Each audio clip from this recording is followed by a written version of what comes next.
Because Matthew Kelly hosted Stars in Your Eyes for the first time. He should have come out like that. Roma.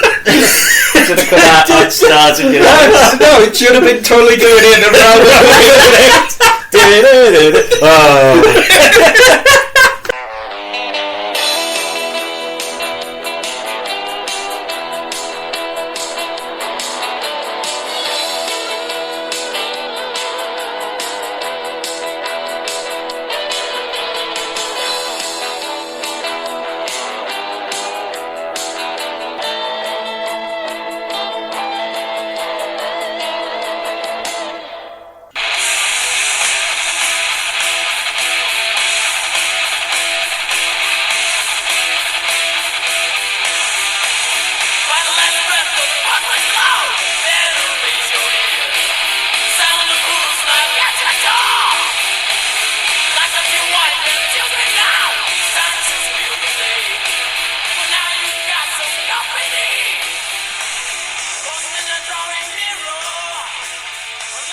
Hello and welcome back to the only wrestling podcast that exclusively rebooks, reviews and reimagines the worst of wrestling's past. We are Better Call Creative, and as ever I am joined by my own bizarro Four Horsemen, the exact opposite of Pestilence, because he saves all his money. Just a pest. It is. I'm not a pest. Sam Chance. Hello. You have a bit of a pest.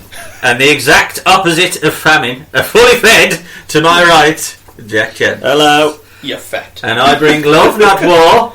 I bring life, not death. I am your host, pretty boy Ben Chance. Or, if you will, I could be the Arn Anderson of the podcast and look 45, but actually be 30. Well, you ain't no Arn. no, even I agree with that. You're no Arn Anderson. But if that doesn't give you an idea of what we're reviewing today, it is Paul Roma.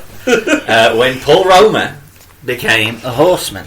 Have you been enjoying the recent debacle that was Saudi Arabia in WWE? Well, where they held them hostage? And then Vince just left on his own. Yeah, I'm off. I've got the money. See you later, pal. How can they possibly expect people to want to go back? Because they've signed an extended deal, haven't they? How long is it extended to? I don't know. We've fallen out, so we'll extend it. It's like a Chris Brunt contract. It just keeps rolling on and on and on. Well, I say now that with the WCW contracts, I keep forgetting to roll them over, so it just rolls over. 2027, I think it runs out now, and they're doing two big major shows out there every year. I know they did two anyway, but they're doing two major shows. He's probably going to have to pay for a plane, isn't he? Just so he's got his own plane. Well, he has got his own plane. I know, but he went on his own. I need this for me, pal. Me and Pat. At least Hogan and Flair got back all right. And did you check out the results from last night's Full Gear pay-per-view? Yeah, I have, yeah. Are you looking forward I don't know, actually. I know that, but I don't know the results. Well, I heard... It happened. Pro Wrestling Illustrated posted that they thought that the Kenny Omega Johnny Moxley match was garbage wrestling, going back to hardcore. He just said it needed some light tubes. So I want you to watch that, Sam, and let us know on the next podcast your thoughts. Okay. But yeah, are you looking forward to giving it a watch? I'll watch it tonight, probably. So yeah, I am looking forward to it. And Walter versus Rollins this week to look forward to. Is that on Raw, is it? Yeah. That takes a couple yeah. But it's I know where it ends, so yeah, exactly. So shit. Give with one hand, just take back. I was going to say, is this the NXT UK now in the Survivor Series? Yeah. Well, like they were on the show, weren't they? Because Mark Andrews was on it, and Raw v SmackDown, the NXT, the NXT UK, v 205. Yeah. Okay, now the NWA, Saudi Arabia. What? Saudi Arabia win. Or whatever. That's Hogan and Mansoor. And Taker. Did you see the picture that was circulated of Ric Flair lying on the plane when they finally... it was brilliant. I thought he was in a tent. Little Jimmy... He looked like he was in a tent. Little Jimmy Hart over him. That was on the plane, on the way back. I saw. Well, after Brock saved him or something, because I was stuck in Iceland, or they Hogan and Flair. Was it? Yeah, they got stuck going, and Brock Lesnar saw him, and he picked him up. What, in Iceland? He went upstairs his plane. He was in a plane. Was he flying? And he went, Oh, he's on a plane or something. They had to stop over in Iceland. It was was he just in all... an air balloon? Probably.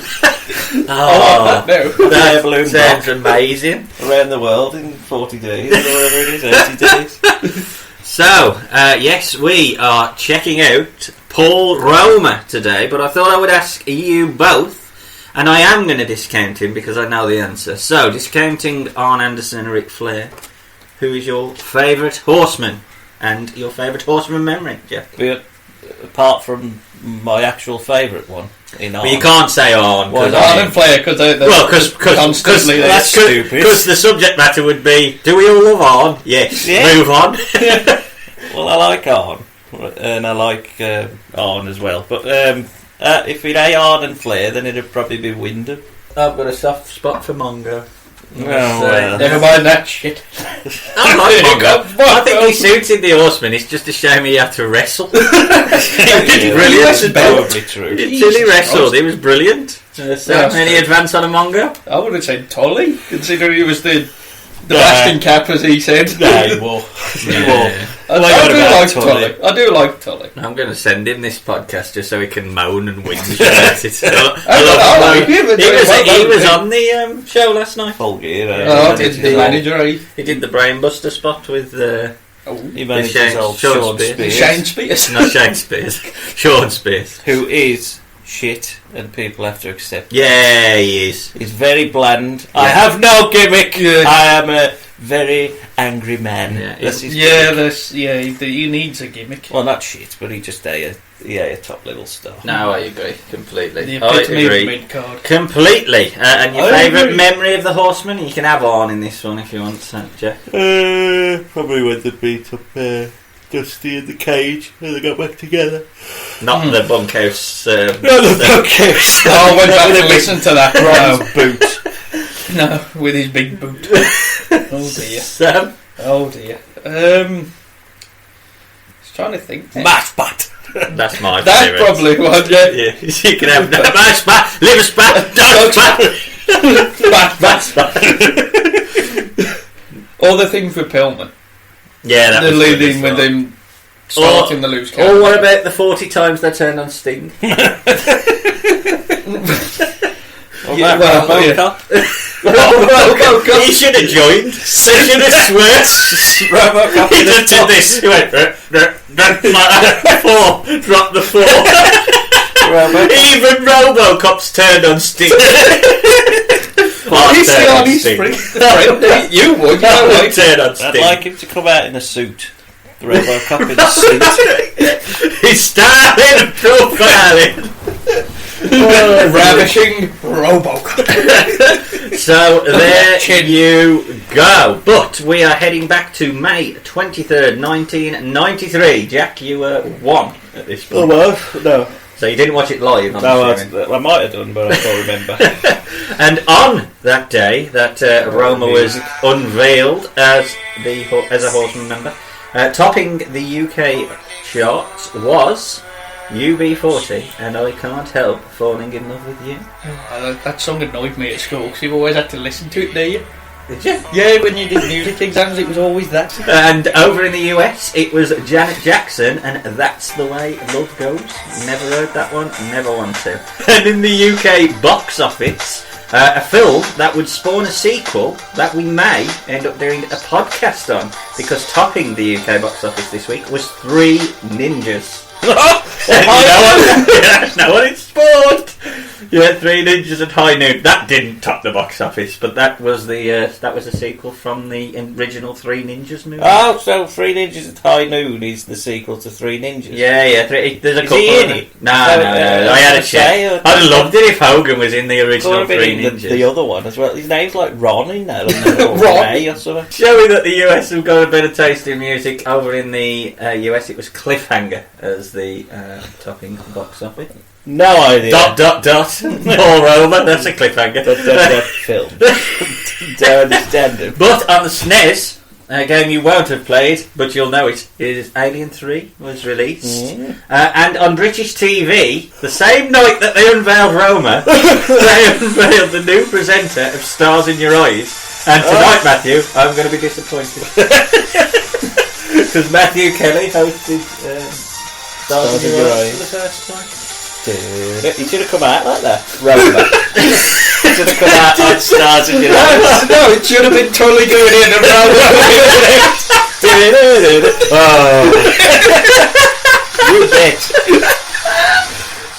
Right, that's the artwork sorted. Oh, that's brilliant. But before I throw to you, Jack, with your options this week, I want to ask you a question. The WWF Magazine edition of 1993, May 1993, who was the cover star? Was it Hogan? Of course it was Hogan. Of course it was 93. Yeah, because they was always behind, were they? Yeah, so they were hyping up... No, I ain't got it. You leave them up to King of the Ring. Or but it was hyping up a potential match at SummerSlam. You know who that was between? Yeah, with Rex. I think there is the pictures of him like... Yeah, and in the magazine. Tussling with the belt. So is that the issue where the it's this issue. Yeah. Don't work for me, brother. So Hogan's still on the front of a magazine in 1993. And I think in the bottom corner, in one of them, he's got Hogan the big, and then in the top corner, it's Lex Luger, and it's the USA one. Oh, is it? Yeah, there's one magazine where it's still like that. I think it's after King of the Ring. Fabulous. But Jack, if they don't want to check out Alien 3, Stars in Your Eyes, UB40, Janet Jackson, Cliffhanger and Three Ninjas at High Noon, what options do you have in the music world for them? Well, I've got 4 albums that you can vote on, as usual, and it's all big famous groups in one of their incarnations where one of the members have left, have then been replaced by somebody who's a bit shit. He's done some research here. Yes. So, the first album is Motley Crue by Motley Crue. Are you going to divulge who the... I am, yeah. Vince Neil left, and was replaced with John Corabi. Boo, John Corabi. Number 2, Sam, well, you'll like it, Sam, maybe. Scott will like it. Okay. Iron Maiden, with their album Visual X1. Maybe. Bruce Dickinson, this is just the period where he left. And Blaze Bailey. Sounds like he sounds like a creator wrestler. He sounds like he should be like the next incarnation of Ghost Rider. Blaze Bailey. What the DC version? Ghost Rider DC or Marvel? Marvel. So he'd be the DC one. There you go. Next album I know things. is Calling All Stations by Genesis. And Phil Collins left to be Pop Phil Collins. Or to Buster be or whatever. To sing with Warrior. And he was replaced by Ray Wilson. Oh, he used to play in goal for us. I know. When I read Ray Wilson, I thought, Ray Wilson. And then the last album is Van Halen 3 by Van Halen. Yes, well done. You take no chances here, have you, Jack, with your... Now all rock. Eric Jr. Bastard. Sammy Hagar left and was replaced by Gary Shalon. So, to recap, that's Motley Crue with Motley Crue. Iron Maiden with Visual 11. Genesis with Calling All Stations. And Van Halen with Van Halen 3. And you can head over to our Twitter page now to post a vote on those at BCCPod. And you can head over to our website to read the reviews themselves, which is bettercoolcreative.com. But we are now heading to Slamboree 1993. Jack mentioned this very briefly in a conversation I had with him. Did you check out the card for 1993 Slamboree apart from this? No. It was awful. They had Nick Bockwinkel in Nick Bockwinkel in a 20-minute draw. Was the Legends Dory. And don't they have all the Legends matches in black and white? I don't know, but I'm sure they did one with Dick Murdoch, but it was black and white. Vern Gagne was in one corner and Gene Knitsky was in the other corner. This is one of the... And this is the show where Sting fights Nails. Yeah, it is. The prisoner in the other convict. Was it supposed to be Scott Norton? Scott Norton. So they just put him in it. They're replaced by the prisoner. Did they choose to replace him, or Scott couldn't make the show? He couldn't make the show, so they had nails. God, what a difference. You had Morocco and Snooker there, and it was like a dust off all the old people. We have old people and nails. Bruno was on it, or were he commentating on what? I think he was, yeah. Yeah, because by that time he like the fucking nails. What's this? Was he nails gear though, weren't he? Yeah, at least he had it as well when he fought John Gonzalez in All Japan. What a match! But he bought the back. He sort of like faded off. Of course, either. The back, that's what it is. Had enough. Yeah, watch his online. It's shit. But we're heading to a Flair for Gold, which is introduced in true 90s talk show style. I actually like the Flair for Gold. I think it's quite recognisable as a set and a showpiece, mainly because of what happens in a few weeks. But I do like it, and I think if it was on in the WWF, it probably would be like one of the top ones. Yeah, but it's obviously WCW, so it's a bit wanky. I wonder if they ever fixed the wall after it. I should have just always left it all like had it plastered like that. We'll just tape over it. Flair does his introductions like Bruce Forsyth and plays to the crowd. He should have done that. Nice to see you. Nice to see you. And he preempts the reformation of the Four Horsemen. The original. Is that what he says? Yes. Oh, so everyone would have been thinking it was Tully. I didn't pick up on the original. Yeah, because I thought he's Flair saying original Horseman reunite. I thought, is it? He introduces Fifi, current Mrs. Nature Boy. Married to Fifi at the moment. Is it now? Yeah, that's his name. What number is it though? Oh, 50s. It's in the 50s now, anyway. One for each year, one for each kidney. Is he waiting for Gene to split up with her? Stop We're going to have to get a hotel room. Oh God, I love Gene. And there's did you hear the random? Flair for the gold. Hi, John. Hi, John. Hi, John. Yeah, I heard There was obviously the commentary team. The mics were still on or something, and someone just went, "Hi, John." Well, Jesse, I think it was Zabisco, but it could have. I don't know. It could have been. Yeah, it would have been Zabisco. Yeah.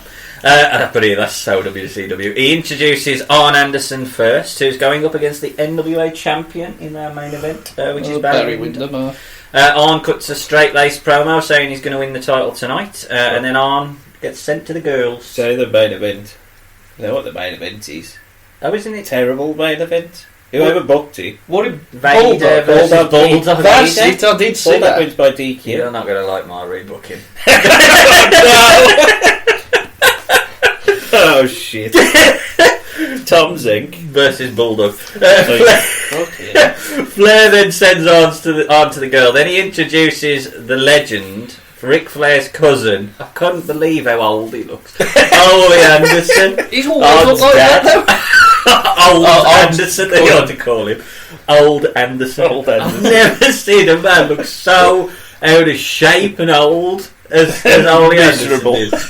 Miserable. And then he cuts they wouldn't mind, but Ole cuts like a terrible promo now about you only trust Wyndham. Dressed up for a party with you, I gotta be dressed.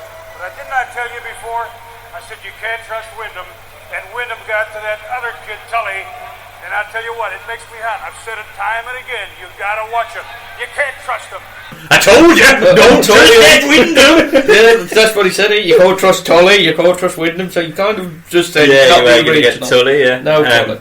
Well, it's because they bring him back for it because of the failed drug test in WWF. Yeah. So he said, no. But he was a bit of a prick, though. If you listen to Arn's podcast, which I have been listening to, which I don't want to plug because they get a lot of plugs, but Arn is a good person to be interviewed. So you can tell he likes Tully, but he's like, he always got me fired.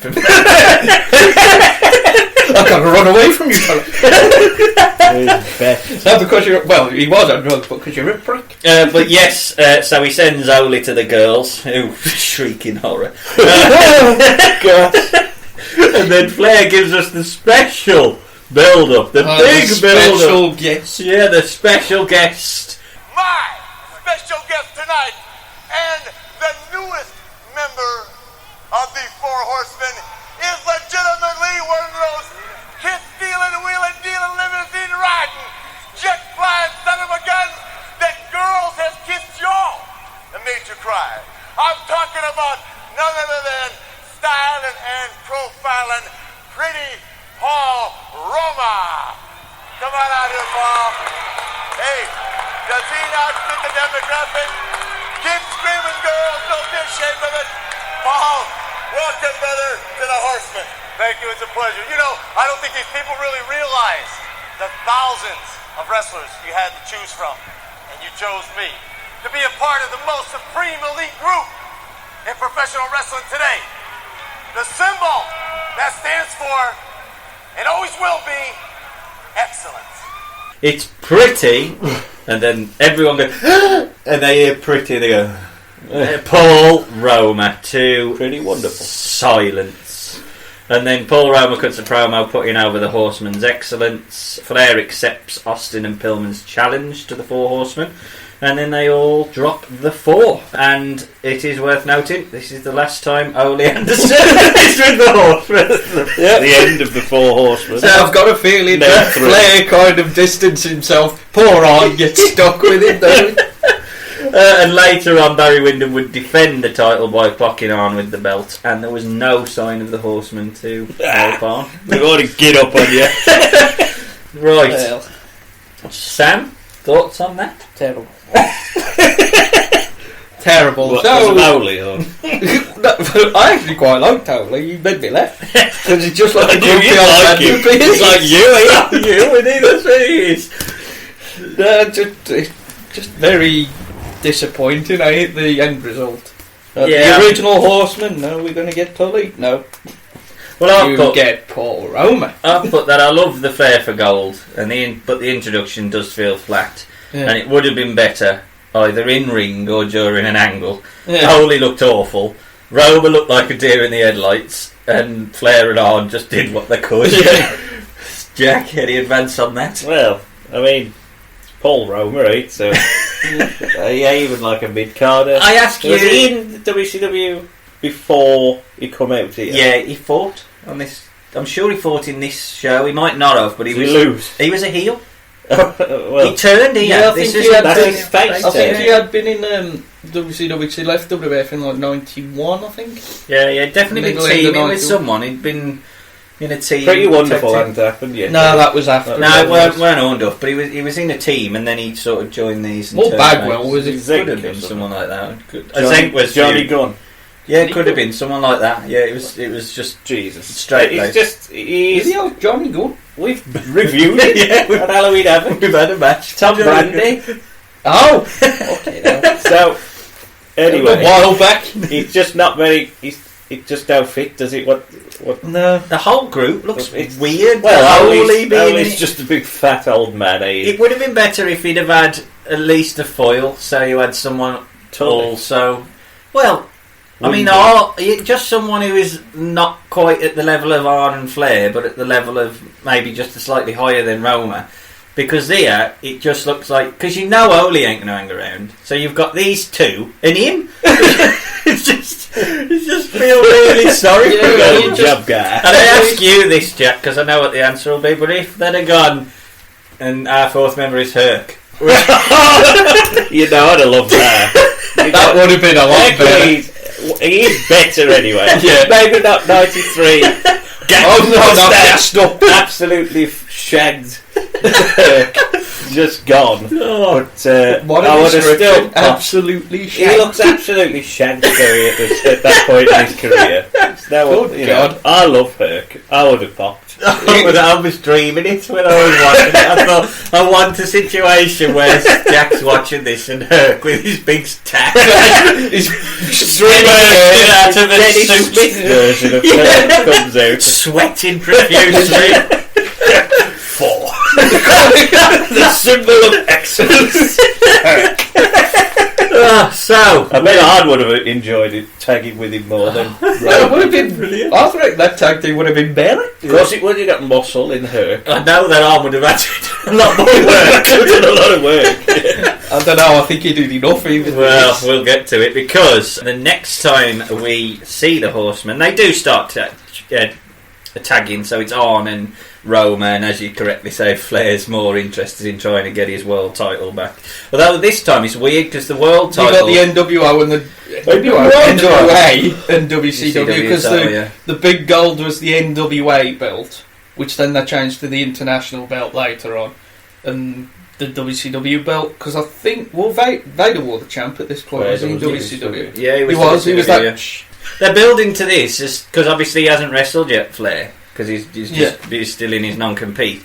And the whole 93, they build towards a face Flair beating Vader at Starrcade for the WCW title. But he's already won that big gold belt, which everyone recognises as the WCW title. Yeah. Just this whole year for WCW, he's shite. Absolutely well, it's shite. because, was it later on, the year after, the Clash Champions, when they did the unification war, Sting had the big gold, Flair had WCW, and then Hogan come out. Of course he did. Yeah. One belt. He came out with red, white and blue. He was already on the front of the magazine. He was on both magazines. WCW and WWF at that point. The Beach Blast set, because that's where we're heading next, 1993, Beach Blast, as the Hollywood Blondes tag team champions defend against the Four Horsemen, which is Roma and Arn Anderson. Can I just say, the Beach Blast set is the worst set I've ever seen. Why? It was different. They might as well have had sunbathers and stuff. And they did. They should have had Brock Lesnar doing a shark. It was just awful. I don't like it. I don't like all that. I think the name change later, Bash of the Beach, was better than Beach Blast. Yeah, it's better than Beach Blast. It's so 93. They should have had Neil Buchanan. Although they did have a lot of bashes there. They back in WCW, Great American Bash of the Beach. They did love a bash, didn't they? Yeah, stop bashing Beach. Jack, that T-shirt. I had to make a note of this. It's white. What is it? Random horse thing, which looks like a really shit compilation on the with beach. CD discs. You know them soothing. You remember them TSP adverts with the horse running on the beach? I just thought of that. They're trying to sell me like a current account. Current account by the Four Horsemen. 3% interest in this angle. Overdraft. Oh dear. And the theme was shitty. Was it? That was awful. No, that was the theme. That was the actual theme. Yeah. Crap. But they own the good theme. Yeah, they had it at this point though. I don't know actually. I don't know. That's what I was thinking. Probably coming in the 90s. Well, I'll let them off then because, but that is, it doesn't change the fact that music is shite. It's crap. I mean, I didn't like it's crap. It's crap. And the Hollywood Blondes theme isn't much better. I actually like that. It's alright, but it don't suit him. I mean, It's but too rocky. It's alright for a heel for Herc, but it's very good for the Hollywood Blondes. Does Herc make an appearance? Do you hire him purely for your rebooking? So the Hollywood Blondes head out. They do look amazing though. They're brilliant tag team. The gear looks good, and on commentary we've got Jesse Ventura and Tony Schiavone, which will be the same commentary team on everything we review. I think. Yeah. That was the main one for a bit, wasn't it? Yeah, Ventura hypes up the heels in true Jesse style, and Roma has turned face, so has tights on, which are white, obviously, because his face now. Ventura puts over Stallone, loving the Hollywood Blondes, apparently, Sylvester Stallone, because just to remind everyone, he's been in films. Yeah. And the match opens up with Roma and Austin, who go to lock up, but Austin has to stop Pillman attacking a fan who drops the Horseman sign and then aggressively screams. Yeah. Did you hear him? He went, what's the matter with you?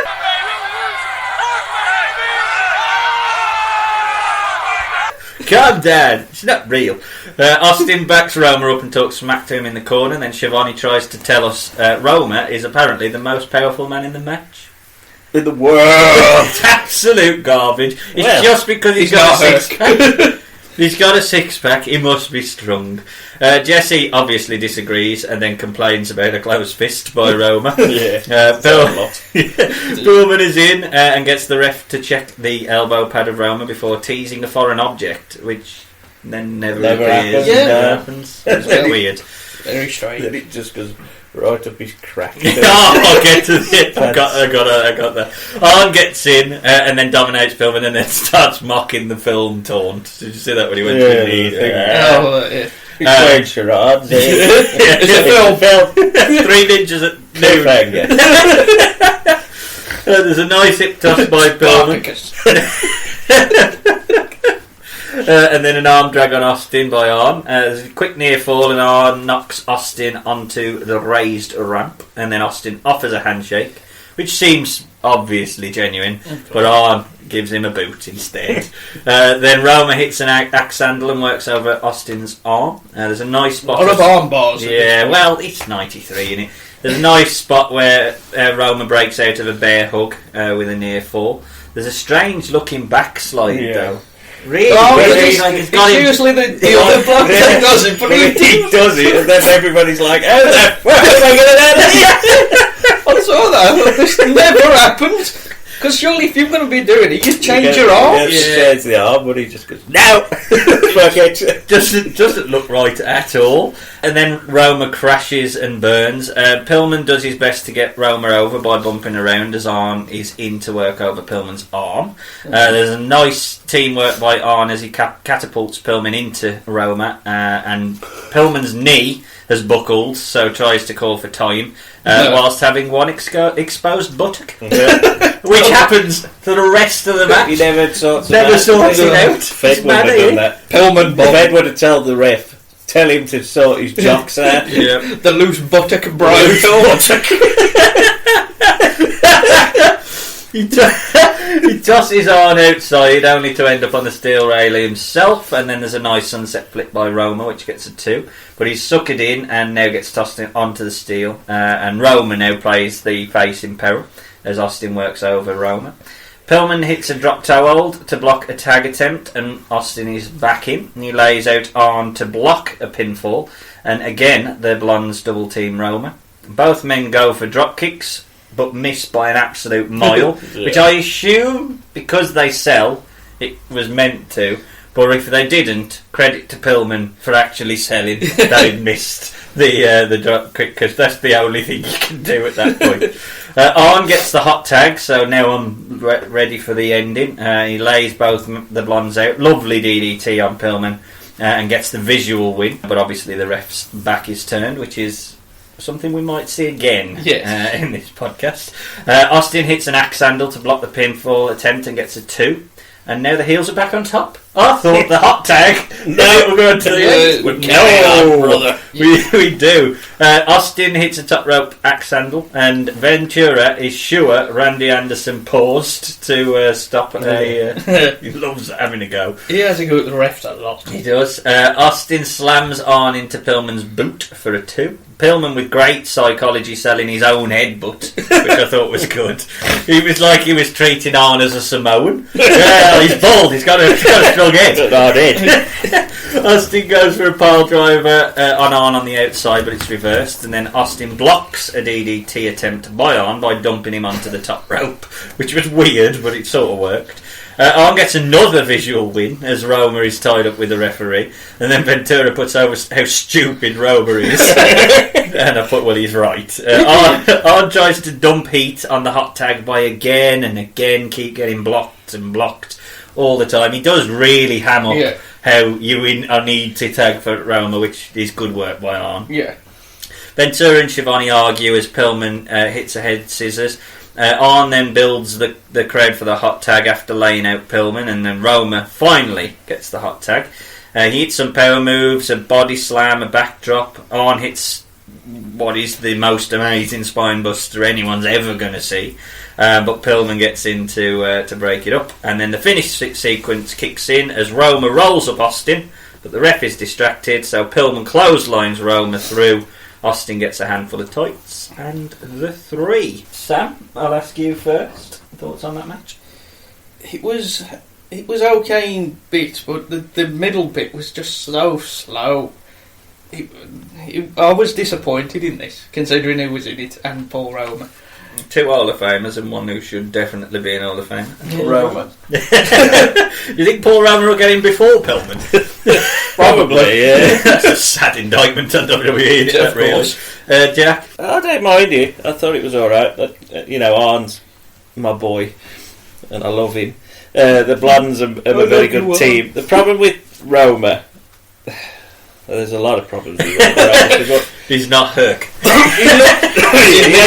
That's a big problem. He's not power. He ain't really any glory, is he? But he looks like he should be good, because he's got a good body, he's got a good look, Yeah, he's in shape, he can move around alright. But he's selling. He's the worst the biggest selling. problem. He's got no facial expressions. He don't look like he's in peril. Yeah. He don't build any reaching for a tag or anything already. He's awful. Yeah, you could see. Absolutely That's what I thought. awful. I thought it was a good match. I thought all 3 men did the best to get Roma over, and he did perform okay. He didn't do too much wrong, but you could see the difference in the 2 blocks of the match when he was in peril and Arn was in peril. When Arn was in peril, it looked like you wanted the hot tag. So even though it was at that point 20 minutes in, so you was getting a bit fed up. If that has just took Roma out and put Arn in it, or Roma was clever enough to do the Arn spots, it would have been fine. Yeah. But it went too long because of that, and I agree with Jack. It was just the psychology of Roma just didn't help. He got slammed on the guardrail and then come in and did it tops. What are you doing? Power up. But for 1993, it was okay. I'm not going to shit on it too much. We've seen a lot worse. Oh yes, we have. We will see worse. We will see worse, yes. Knobs. Before we get there, we go to Clash of the Champions 24. From Battle Bowl. Which is on August the 18th, 1993. I wonder if anything significant will happen at this Clash of the Champions. This is the Clash of the Champions. Oh! Was it this one? Yes, it was. And we're not reviewing that. No. Yet. But we are reviewing Arn Anderson and Paul Roma versus Steve Austin and Steven Regal, because Random. The show opens with Pillman giving an update on an ankle injury. You can all see clearly the career-threatening injury I've sustained to my ankle. Literally broke my heart when the WC doctors informed me that I would not be able to compete tonight. I know how greatly disappointed the fans of WCW are not being able to see the Blondes tonight. The Blondes are at Daytona Beach, and these champions won't be clashing, but Arn and Roma, maybe sometime down the road we can fit you in. Tonight was supposed to be your big shot, and we apologize for that. But like I said, your time may come later. Austin blows off fighting Arn and Roma, saying, bad luck, he's injured, we could ever fight. And we go straight to Shivani, who says, oh no, we've got a match. He says, you're not booking this shit. He says, WCW management have booked a tag match, so Lord Steven Regal will be replacing Pillman. And that's how we get there, basically. It was a legitimate injury, and that was the end of the Hollywood Blondes, unfortunately, really. After that, he split them up, don't they? Yeah, he was aligned with Colonel Parker, because obviously. And then... No, that after. And then, I can't wait for that to talk about that mask. Anyway, but yes, so the match is Arn and Roma getting their return match, which made no sense because why should they get a return match? I don't get that. You war champ. You don't get a return match when you lost your first match. But yes, the return match against Austin and Pillman. But Pillman is out and Regal is in. Arn and Roma are out again in those awful white shirts and awful music. Terrible thing. But Austin is out, flanked by Pillman in a cast on crutches, and Regal, who is out with his butler, Sir William. Sir William, which is Bill Dundee. Bill Dundee. Lawless waiting to roll boy. I would love it if Lawler come out and ball drive. But he's Australian. Lawler's going to come out and throw fire in his face. Fight forever. Why did that pick him up from Memphis? They just shove him as a valet. I think he was sort of like a booker as well. Oh, was at it? that time, yeah. Okay. Did he book this? I don't know if he booked this crap. Well, no wonder he died last. The year he was here, it was shit. I love the Pillman. It gives Regal some foil lead. Oh, Regal's just anything but old Regal bumbly is British. He yeah. should come out with Hugh Grant. That's what they should have done. Or on the top of Mr. Bean's car. That's all Americans think of us. Yeah, that's the So Pillman, at this point, I think he's transitioning into adding, I mean, obviously with the Hollywood blondes, but adding that craziness too, because he just shouts, "Conspiracy!" that made me laugh. Brilliant. And Regal is TV champion, and I think he was always. Yeah, forever. In or on.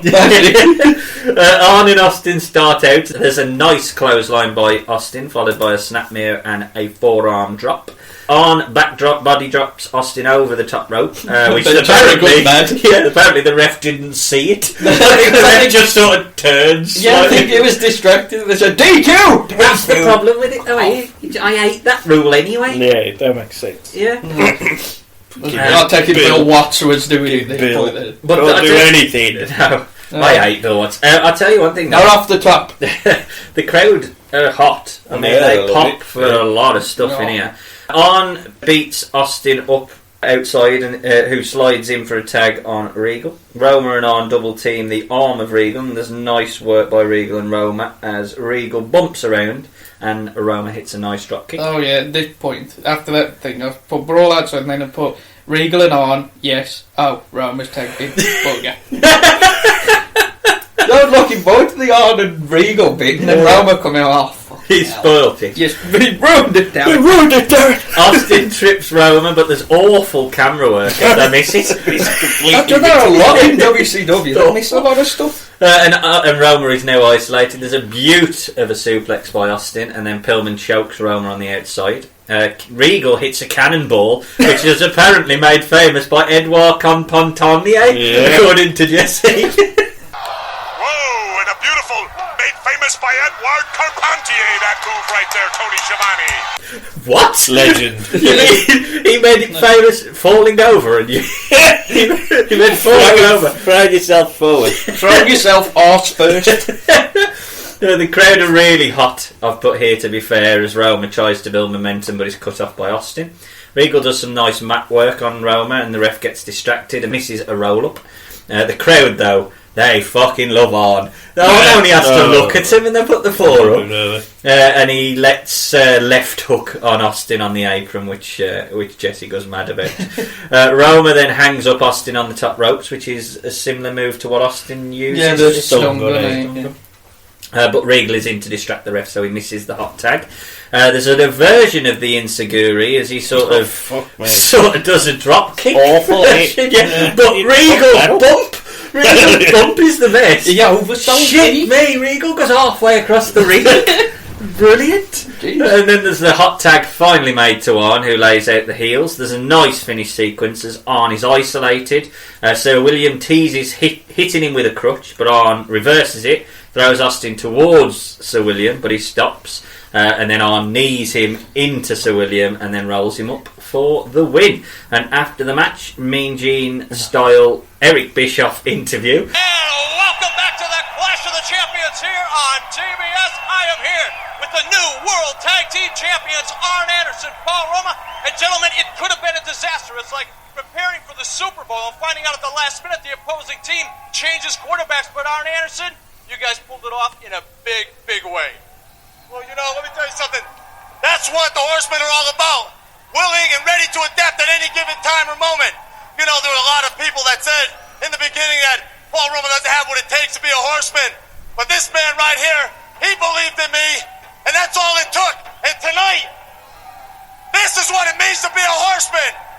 And I'm proud to call myself one. Oh, Eric, they say adversity introduces a man to himself. Well, they tried to pull the grand swerve on us tonight. Being a horseman means you think on your feet and you adapt. You think singularly and you work collectively towards one goal. This has been our goal. We know how hard it was to win these belts and how hard it's going to be to keep them. But for tonight, call us what you want, but you got to call us champ. He acknowledges that people said he wasn't good enough for to be a horseman. Stupid comment. Why would you tell the crowd that they think he's not good enough to be an horseman? Yeah, you already know. Yes, but the title means that he is, and then Arn sorts it all out by cutting a really good straight-laced promo saying, call us what you want, but you have to call us champ. Well done. I am going to nail my colours to the mast and say I really enjoyed the match. I thought it was a good match. Right length, definitely cut 20 minutes out of the last match. The hot tag to Arn felt legitimately hot. Yes. And Regal did add something extra to the match. Something different. And I thought the promo afterwards was good by Arn, but just really disappointed with Roma. But I've got to admit, so far, I'm not absolutely sure that Roma's like really terrible.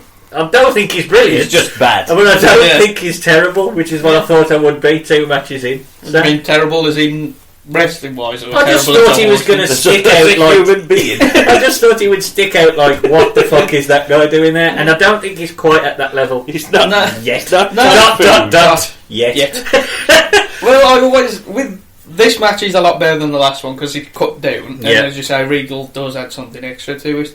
With Roma, with me going into it, I always thought Roma was okay, but your not in this. Yeah, this was just not his level. It was too high. Yeah, he probably is starting to stick out when you're working with someone like Regal. Yeah, he needed someone else, just not this. He wasn't elevated; he dragged them down. That's probably true. Yeah. I thought it was a good match. I thought it was the right way round of Roma being the one in peril, even though he ain't brilliant at fucking conveying it. For Arn to get the hot tag, because if Arn's hot tagging Roma, then you go, well, finally we've made the tag, and then it's like, oh, it's Roma. But I thought Regal did well, Austin did well, the managers was actually did things. I thought it was a really good match until Roma started talking. The promo was stupid. I just didn't understand. I mean, what's the point in even asking him to speak if he's going during the 2 lines that he says, he basically says, "I know you think you're that good. I'm a bit shit, but I've got a belt." So, oh God, Roma, don't give you're not a face. You're such a heel. But it does. I think it is indicative. I don't think there's anyone that's been a horseman that cut a promo as bad as Roma. Even Sid and Mongo could cut a promo. Benoit's probably the closest to like this level, and Benoit could cut a better promo than Roma. I'd still say Malenko could cut a better promo than Roma. Alright then, fair enough. Alright then. There you go. Fair enough. But yeah, you know what I mean. I just can't. I mean, Wyndham was a decent enough. Well, yeah, because this was early green Luger. Slightly less green Luger. Green Luger's better than Green Roma. Yeah, he had the similar sort of body, but it was Luger. Luger could. Well, Luger could sell. He made an attempt to sell. Roma will just sit in an headlock with his normal face and checking his phone. Yeah, what you doing? Sell, for God's sake, man. So the Horsemen on Saturday nights after this were paired with Tex Slazenger and the Godwins. The Godwins, basically. Tex Slazenger and that's it. Shanghai. Yeah. So is it Chinese? I don't know. No. So the feud going into Fall Brawl mainly it was a non-feud, but it was those. So you went in ready for them to defend at Fall Brawl, but no, they signed the Nasties, so the Nasties get the shot. And Hogan wasn't there to shoehorn them into that. Couldn't believe it. So the Nasties basically just got took to number 1 in the AEW Everybody rankings. else is shit.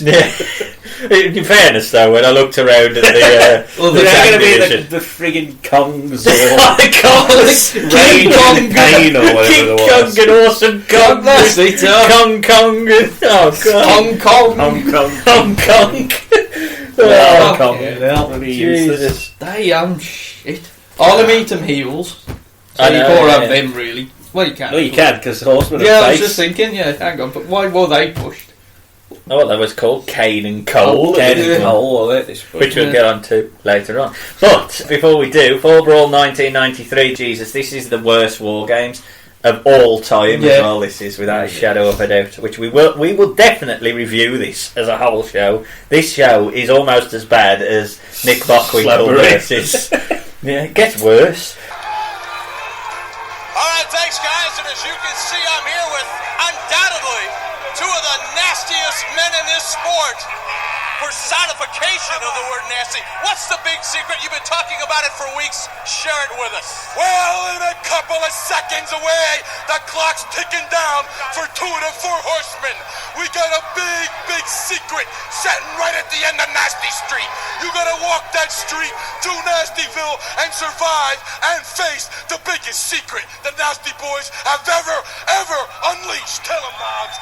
Not only, Bischoff, do we have a big surprise, but right now, the Nasty Boys will tell you how we're gonna finish the Horsemen. A bulldog off the top rope. 1, 2, 3, and you're looking at the new World Tag Team Champions, baby. Nasty and perhaps overconfident. So earlier in the night, Jerry Saggs and Brian Knobbs cut a promo. Jerry Saggs bigs up a big secret that they will unleash tonight, and Knobbs tells us how the match will finish. He says they will hit a bulldog off the top rope and win with a 3 count. Did you listen to that, Brian? I heard that. So, I'd heard it before, so I knew what they said. Just remember that. Oh, I know. The big surprise. No shit, The big surprise is Missy Hyatt, who is out. I thought that was the surprise. So I'm saying we've got a surprise, and then Knobbs just says what it is. It's Missy Hyatt. No, I'm saying it was a bulldog. That's the surprise. Oh, we're the surprise. Jesus Christ. And it comes out in a leopard print and leather jacket. Very before her time, though, I must admit. She's quite Sonny-esque and Sable-esque in 1993. Well, yeah, in 93. Didn't feel like you'd seen this kind of thing before. Well, Ventura. It was madness.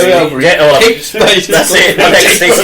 The next point was Jesse drops tit references. Jesse recognises a chest. I was like, what? What are you? And this the last time this happened. No. Jesus. Throughout this match, Ventura. WCW have got something right, because the Horsemen come out and they're not wearing white t-shirts. No. They've got much better black t-shirts. I don't know. Buffer got these. I'll get to that. You'll get to the friggin' Roma. Oh yes, I've heard it out of it. Michael Buffer is doing the damn introductions. These are my notes. I think he did the title matches that he used. Visible empty seats. He introduces the Nasties and Mrs. the First Lady of Nasty or something like that. He calls her the Nasty Woman. And then he introduces Arn, who gets a pop. But when you go to Arn, they pan out and you see all the red empty seats. So you just realise there's no bugger here. And then he just goes in Roma. It's popular, the most popular man. Fast becoming the most popular man in wrestling. Bollocks. No buffer. You've got Arn, who just got a bigger pop. You've got Brett. You ain't let him finish. It was Hercules. I don't like that. That's true. That's becoming the most roidy man in professional wrestling. But yes, he does. The fast becoming the most popular man in wrestling. Bollocks. Paul Roma, and literally no reaction, and the ref just goes, "Right, start. Come on, get it over with." Ring the bell. I'm going to tell everyone this before I start reading the notes. This match is 26 minutes long. How long do you reckon the War Games match was? 18. Yeah, exactly. 7 minutes longer than War Games. This match is. And yet, War Games. Jesus Christ! The longer it went on, I kept thinking, is this the Nasties? What? Who gave them this amount of time? Nearly half hour. Cactus Jack fights Quan Chi or whatever. Quan Chi. He fights the bloke who's got the same face as Sinister Minister. That's true. And that's 2 minutes 50 odd. Who the fuck is Yoshi Quan? He only had that match on pay-per-view and gets injured, and then they release him. I'm pretty sure there's a story about Yoshi Kwan that somebody peed in his hat. backstage because I don't think they liked it. I don't know if it was Regal or somebody said it that they like it or something. I just feel like we're watching the run back. I think we need to watch the whole show. It's a lot easier to watch. So, Nobbs and Roma play for time early on. Nobbs gets suckered in and runs into the buckle. The commentary team talk about Missy at ringside. Nobbs and Sags eat body slams and the Horsemen are on top. There's money on the floor. Yeah. And Jesse looks so disinterested at ringside. As he pats his big leg and just disinterested. It's just... What was the money thing? I don't know. So did they do anything? Did they after that? Fat boy money on the floor. Oh yeah, we got Fat Boy, Porky Pig and Porky Pig. Porky Pig. Fucking 93. And did you wear the crack or Yes, crack or couple of times. Oh, did they do? How'd you go from Porky Pig to crack? Well, it was crack or then Porky Pig, then back to crack or. Jesus. Sags wants Arn in, who gets a positive reaction from half the crowd because the other half is empty. Arn dominates Sags, slamming his knee into the post. Roma and Arn then double team Sags, targeting the legs. The crowd are mostly interested with Missy, as the rest hold is on by Roma. Nobbs and Arn now take over, but the same thing, leg bind, rest hold. Jesse tells us that the Horsemen will make a mistake, or they won't, and they'll win. I thought, brilliant, Jesse! Horsemen haven't made a mistake yet. At some point in the matchup, they'll make a mistake. And of course, if they don't make that mistake, they'll successfully defend the titles. Cheers for that! He's right, though. He is right. They'll either make a mistake, or they'll win. Alright. No shit. Ventura and Shivani then talk about the Beavis and Butthead side. What was that? Because there's nothing going on. Look at that sign over there. Beavis and Butthead. Who's that?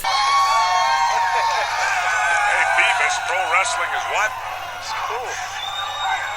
They're shirt-tail relatives. Isn't Butthead the mute? No, No?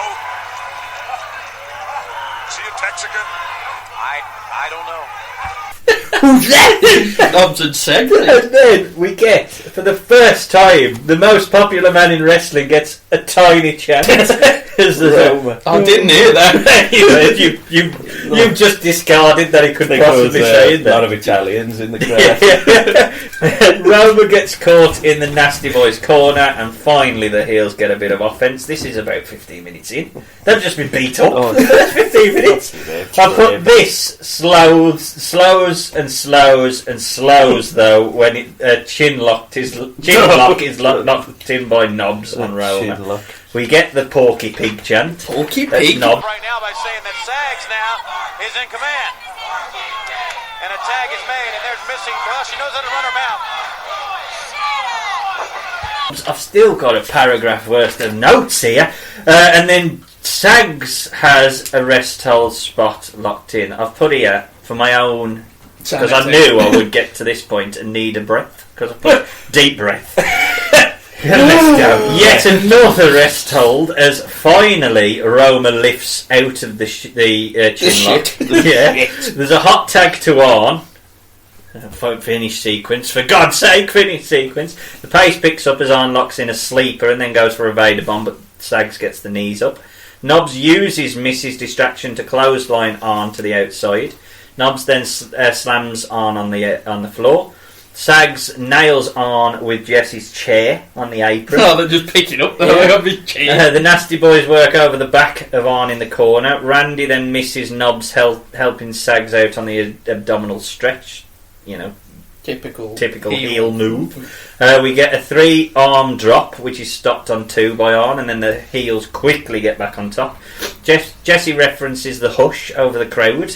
I mean, fucking hell, they've got nothing to cheer here. Old school wrestling tag spot as Randy misses the tag and the Nasties stay on top. Arn then heals it up by biting Nobbs on the head.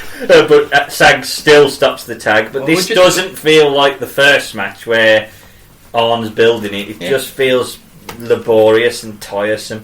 There's a vertical suplex by Sags, which gets a 2. Shivani calls this a grueling match. Jesus, it is. Yeah, there's a close-up, though, of Jerry Sags' tattoo. Did you read what it says? Did it just say Sags? No, it says Sag. Sag! S-A-G? That's his Has he got his own name? Yeah, because No, Knobs has just got Knobs on his own. Yeah, but I Has he swear... not finished it yet? I will show you later. He just I says... mean, Sags, that's what you... He's just got to say G Yeah, and he's Sag. waiting for the other G and S. We're on the other album, he's got GS. Sags. Yeah. There's a diving hot tag and Roma is in. The sloppy action now as he hip tosses Knobs, but he don't get any height. It looks like a slam. There's a nice drop kick for a 2, and they set up the bulldog from the top, but Arn pushes Sags into Knobs, and the roll up gets a 2. Arn then hits a spine buster. Roma almost falls off the top, but manages to stabilise himself and hits a splash. But then Randy chooses to get distracted by nothing, which allows Sags to hit an elbow to the back of Roma's head, which is definitely the same spot that happens on every single tag match that you will ever see in 1993. But yeah, the elbow spot to the back of Roma's head. Arn decides to kick him rather than break up the pin, and there's new champions as the Nasty Boys have beaten Roma and Arn in their first pay-per-view title defence. The Nasty Boys and Missy Hyatt are interviewed by Jesse. You were a surprise to all when you came out with the Nasty Boys. How much difference did you make in them winning this title? It doesn't make a matter if it makes a difference or not. Because you know what? My Nasty Boys are the World Tag Team Champions, and I told Ric Flair I'd get you back. That's what I did, Ric Flair. The Four Horsemen, you're good. We won. Jesse the Body, we said we were going to do it, and we did it. The Four Horsemen are dead via the Nasty Boys. Yo! The sweet smell of victory. We said we were going to be the champs and wear the gold. Now this is the reign of the Nasty Boys. Missy Hyatt cuts an awful promo about getting back at Flair. Sags said he did it, and Knobs rounds it out by saying, "This is the round." Boys, what? I did it. That's Sags said. Sags said they did it. That's it. Did it. And then Knobs rounds it out by saying, that was scripted. "It's the reign of the Nasty Boys." Some creative bloke sat there for ages. It's scripted. It says we did it. Maybe that's what it is, though. We don't trust him. Give it one line. Give it 3 words. We did it. I fucked it up. It was probably the most enjoyable to talk about. The hardest to watch. Sam? Okay, now. Jesus Christ. The crowd didn't care. Nobody cared. It's the Nasty Boys. It's a title match. I don't know, which is a shame. Pour on. I nearly had to take a break halfway through the match and stop because I thought this is fucking awful. I like watching it all in one, and I thought, I can't watch this To match. be honest, what I tended to do, I did it like Bit Bobby. I watched a couple of matches, and I thought, because I only had the last 3 left, I watched that, and I just stopped. I thought, I'm doing this tomorrow. Exactly the same. I watched, particularly when I looked at who's the next match. I had about half hour before Sarah was going to get back from work, and I thought, well, I might as well watch this Nasty Boys match. And after 10 minutes, I had to stop. I couldn't watch it. It was just too. Oh, what have I done?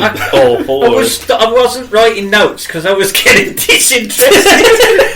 I was so bored of it. It was one of the most boring. It wasn't the worst match we've seen, but it was just so boring. So long, boring. Yeah, there was no heat. Bloody Giving long. Brian Knobs and Jerry Sags 26 minutes. They've got a brawl, haven't they? Yeah, They're just brawl, not mate. wrestlers. I want to see him brawl in That's all I tomato wanna sauce and With mustard in it. You got a bicycle. That's what you want. And a shark. That's what you want. fucking suplexing hard. And Jesus. can we just talk about it? Why did he not win with the bulldog? Did they even do Why it? Yeah, didn't they went for it. They went Yeah, for they it went before hard, he knocked stopped it. it. But at the very least, that would have been at least a bit interesting. Well, they could have hit it and then he kicked out. And Oh, then yeah, they got exactly, on, yeah, he you kicked out call- of your big thing. What are you going to do Yeah, now? yeah. We're just going to fucking do an elbow, man. That's what we've done in every single match we've ever done. And as I say, yeah, 7 minutes longer than War Games, and the title run for Arn and Roma is over. The dream. With no real advancement for the Horsemen, and they get a rematch on the main event, and it finishes exactly the same. There's an elbow drop to the back of the head. And Okay, now. Leave the memories alone. that was not very good. No. But Shit. -5 star. yeah, they did carry on teaming. They again went into sort of main event tag matches. There was a few 6-man tag matches as well with Flair and Flair actually bothered this did actually wrestle with them. Them and was it Rude or something? Yeah, Rude and the Nasties and stuff like that. So they did kind of try and keep the feud going, but I think they start to fizzle out. And by the time we get to the next pay-per-view, which is Battle Bowl, which is a concept that they've had on Starrcade. Yes, Jesus Christ. Oh, well, they don't know what they was doing with Starrcade around this point, did he? It was us v Japan, then it was just everybody in teams and all shite. Just stupid. So basically, it's a lethal lottery, open draw, two people drawn against other 2 people, then the winners go into a battle royal to win a ring. Yeah, it should be like the Rumble sort of thing. In a way, Yeah, and I should have done what they actually said in the match is give them a match with against any champ. Yeah, when it just says, okay, you get a title shot against any champ. Yeah, and then they take the women's. It just doesn't make any sense to me. I don't like this whole thing. And the lethal lottery, the lethal lottery only really works if there's any heat, though, isn't there? And a lot of the matches are booked so badly that there's no heat. You've got to have at least 1 star, I think, in each match. You know, it's no good having these 4. This one's got knobs. Knobs is the star. Well, he is, he? It's awful. Who else is he got? That's what I mean. I agree, but I agree. True WCW style, they're stupid enough to announce. Tony Schiavone's stupid enough to announce that last year's winner, Muta, isn't here. First Battle Bowl champion was Sting. He is here tonight. Last year's Battle Bowl champion, the Great Muta, is not here to defend his title. Why would you do that? Don't tell everyone that one of the person who won it is now no longer interested in the company. They like WWE would go, oh, just to remind you, Hogan's not here this year. Yeah. Brett's in the main event. What kind of shit? Anyway, pulling the names out of the tombola is Fifi and Mean Gene Oakland. And I've made a note here, which you might not have watched. But the first one that he pulls out is Cole from Harlem Heat. And Kane goes out and does the match. I didn't realise. Don't forget. And even Schiavone says that on commentary. He goes, oh, the wrong one's got out. This is another pay-per-view that we could do. It's just I've already done it. I've watched it. The Hawks match is best, isn't it? Oh God! But if you didn't watch that, and that's where Cole, who's with Cactus Jack, starts beating up. No, Cole's with fighting each other. Because Vader's with Cactus Jack, and Vader starts fighting with Cactus Jack, and Cole just helps beating him up, and then that's the start, and they win. And you've got then Kongs. They've drawn on different teams, so one of the Kongs qualifies. One Kong wants to see that. It's like putting one of the nasty boys in it here.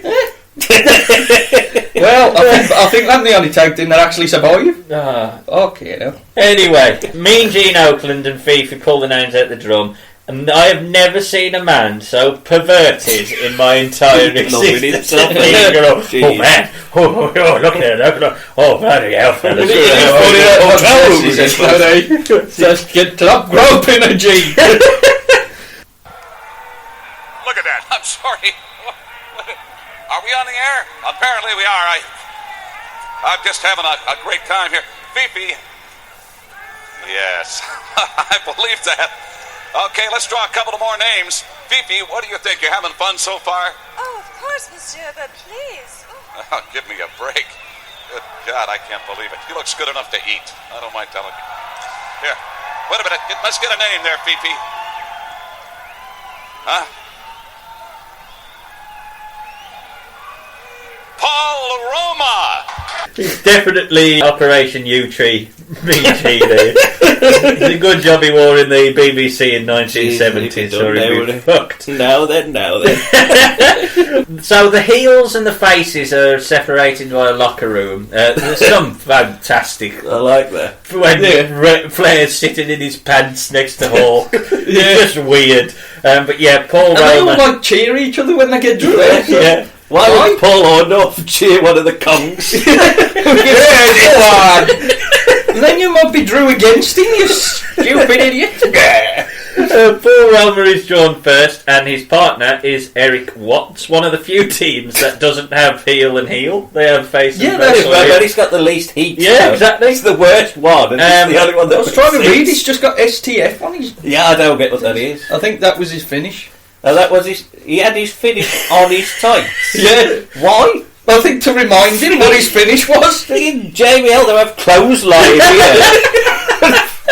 What the fuck's he got his finish on his tights for? Because his dad was booking and he's an idiot. I don't think he was booking at this time, because I think that was part of the reason why Ross left as well. I think Ross left. Because Eric Watts was getting booked. No, freaking Eric Watts. Eric Watts. But they did have to pick him up in WF there. Because Ross was... He went there, so because he wore... Eric what? Oh, because he's techno team. Techno team, yeah. He has STF again. I don't know. I think he just had techno and 2000 across his arse. Right. And then their opponent, Eric Watts, is terrible. Oh God! Their opponents pulled out first, Johnny B. Bad. Yes. Which gets a decent pop, in fairness to him. So I think he's getting a bit of a push. He's the hot youngster. People love him, do they? And then pulled out second, Brian Knobs. And Knobs complains about being in this match. Johnny B. Bad has a spooter. Everyone loves a spooter. And then Knobs is out to no music with Missy Hyatt. None of them have themes, do they? No. Yeah, there's cosplaying as Luna, right? Yeah, it looks exactly like Luna. I thought this is a really, really uninteresting mixed match challenge. But even here, Roma is the most uninteresting tag. Whoa, Eric Watts. I mean, I've just put two notes about Eric Watts. One of them is that he's lanky. He's too lanky. He's like a Rodney, isn't he? He's proper Rodney. Yeah, Rodney Planter. Knobs and Bad argue early on. Knobs and Bad. Roma and Johnny B. Bad are evenly matched earlier on. Knobs takes over, but after a bit of offence takes the worst backdrop you have ever seen by Roma. And then Watts tags in and hits a high knee, knocking Knobs to the outside. Watts and Johnny B. Bad shake hands and then start mat wrestling. Knobs heals it up though and beats down on Watts. The match has less heat than the last match that we watched. It is deadly silence in there. I was too busy listening to him going on about voting for Manager of the Year. And then somebody goes, well, I voted 9 times. Who for? Teddy Long. Why?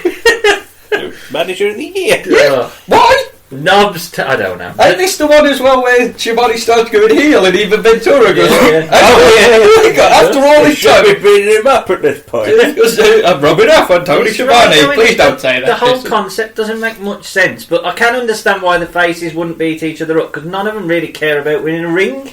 If there was winning something, then you could criticise them for not beating each other up, but there's nothing at stake. What are you going to win? A ring? Battle Bowl ring? Knobs. Well, DDP won in '96 and he took it off in the night after because he had one foot on the floor. There had to be a few though. And that was the pay-per-view before the NWO formed. Slamboree '96. Jesus. Knobs takes a few arm drags and Johnny B. Bad tells Knobs off. Johnny B. Bad looks a million times better than anyone that is in this ring at the moment. I mean, a load better. This is the match that Vince watched, I think. Yeah. He's fucking brilliant! Surround him with this shit. He's going to look amazing. Get him in, pal. Knobs only took him 3 years. Knobs trips up Roma and then Bad won't take the advantage. Missy shouts at Johnny B. Bad to attack Roma outside, and even Shivani agrees he should. Knobs gets annoyed that Johnny B. Bad won't help in the abdominal stretch and makes an angry tag. And I've put that this match, which is 10 minutes less than the last match, feels as long as the last match. Roma blocks Knobs' attempt to slam with a boot.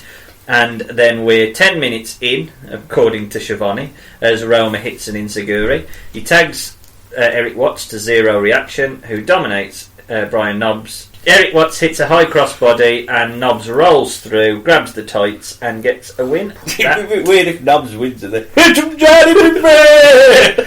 don't know whether this really constitutes anything to do with the Horsemen, but I feel like the Horsemen got weaker after this match. I didn't know what I expected, but it was worse than what I expected. Johnny B. Bad was the best person in the match. The concept is terrible. The crowd is flat. It's just bad. Eric Watts looked awkward and lanky, and Roma, again, whilst doing nothing, still looked bad. Jack. Well, I thought Nobs and Johnny B. Bad had decent. They was better than them two. Well, they even said that. They said the best tag team here. He's the one that argued. I thought they did well to, at least sell those face and heel, and we've got to work together, but we don't like each other. Roma and Watts are so bland. They're just the same version of different versions of the same person. Just shit. So it was bad. It was bad. There's a point where Schiavone says, I don't know whether you picked up on this with Ventura. He must have been talking about Missy Hyatt. And he says that Schiavone says that Ventura has got no cleavage. That's true. He said about Missy Hyatt. Ventura, he goes, right, I know how you distract the ref now, just get your cleavage out, and then unless you get a woman ref. And then Shivani just goes, well, you've got nothing to show. You've got no cleavage. You've got no cleavage. And they just went quiet. And then he just goes, no, Johnny B. Bad. I think Jesse Ventura, either he was angry or was trying not to laugh. Yes, I think that's the problem. I have no teeth. What? No shit. What? And Johnny B. Bad hanging on to that side headlock. I've learned something tonight, Tony. What have you learned? Show a little cleavage, you can distract the ref. You have none to show. There's no interest though in the match. No. Even the commentary team, I'm just like, oh, this is boring. Yeah, this crap. I missed the one as well when it was down there, and Ventura goes, well, maybe me and G to come down here so we can grab Missy on it. Yes, he did say that. How many go me and G for groping Fifi? Anything to add on your thoughts on that match? No, not really. It was shit. It was just the one team was better, which had knobs in, for God's sake. Christ. And you would had it be better with Jerry Sags? Oh, yeah. Much better. Sags and bad. So, we're heading forward to WCW Saturday night. Unfortunately, it's not yet on the network, however it might be. Who knows by the time they usually do this, don't they? But if you do want to search, it's basically just search for Arn Anderson and Paul Roma versus Steve Austin and Paul Orndorff, who come out with their managers, Colonel Parker. God, I feel sorry for Steve Austin. But this is the best one, ain't it? Where's this come from? Paul Orndorff is managed by the Masked Assassin, who looks the most uncomfortable man I have ever seen in a mask in my life. He's got a tuxedo. The mask's too tight. He's still got the same mask, but he's obviously got really fat ears. Why does he gain weight to his head? Why is he? He's getting big. To be honest, his face, because it looked small, he couldn't see his eyes. I thought he had a bee sting. He's stuck by a bee. He's like Crash. He gets stuck by the bee and you just swim. I think that's what happened. Why is he with a bloke who's called Mr. Wonderful? I can't understand this at all. Dynamic there? It's just bad enough that Steve Austin is teaming with Colonel Parker because they've got nothing in common. Anyway, the teases for return have already been made. Last week, Roma was late saving on against Paul. He was late. Did they set his alarm? And this has caused On to ask Paul Roma to be in his with him. He's a tag partner. Yeah, you are my tag partner. Against Steve Austin and Paul Orndorff. Schiavone runs down that Flair is in a 6-man with Sting and Steamboat against the Nasties and Rude later on, which shows how irrelevant the Horsemen have now become. Exactly. Yeah, even with his own group. Well, they've obviously looked at Orndorff and thought, which is the weak part of him there, and worked it over his arm. Austin is tagged in and quickly takes control with side headlocks and Roma on the mat. This lasts 2 minutes, but Roma eventually slams Austin. Orndorff tags in and gives a slap to Roma, who chases him, which allows Austin to tag in and they keep control. And it's the point where Schiavone starts listing off what he's asked for Christmas. What'd you ask for Christmas this year, Tony? I asked for a juice machine, a 327 carburetor. Wait a minute, double team here. A brand new set of knives. and 2 new tags. Left hand to the head. What'd you ask for? What did I ask for? Yes. A couple weeks away from you. The end of January. I think I'll go to Hawaii. Oh. Yeah, so shit, just me. stupid, isn't he? Yeah. What do you want for Christmas? A machine. A juicer? It's a new set of knives? And a tie.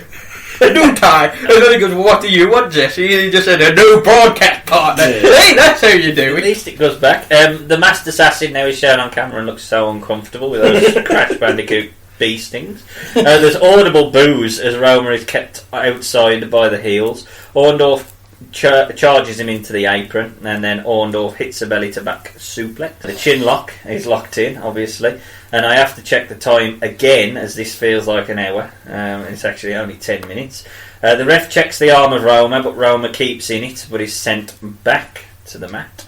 Orndorff signals the pile driver, but Roma back body drops him out of it, and then Arn gets the hot tag.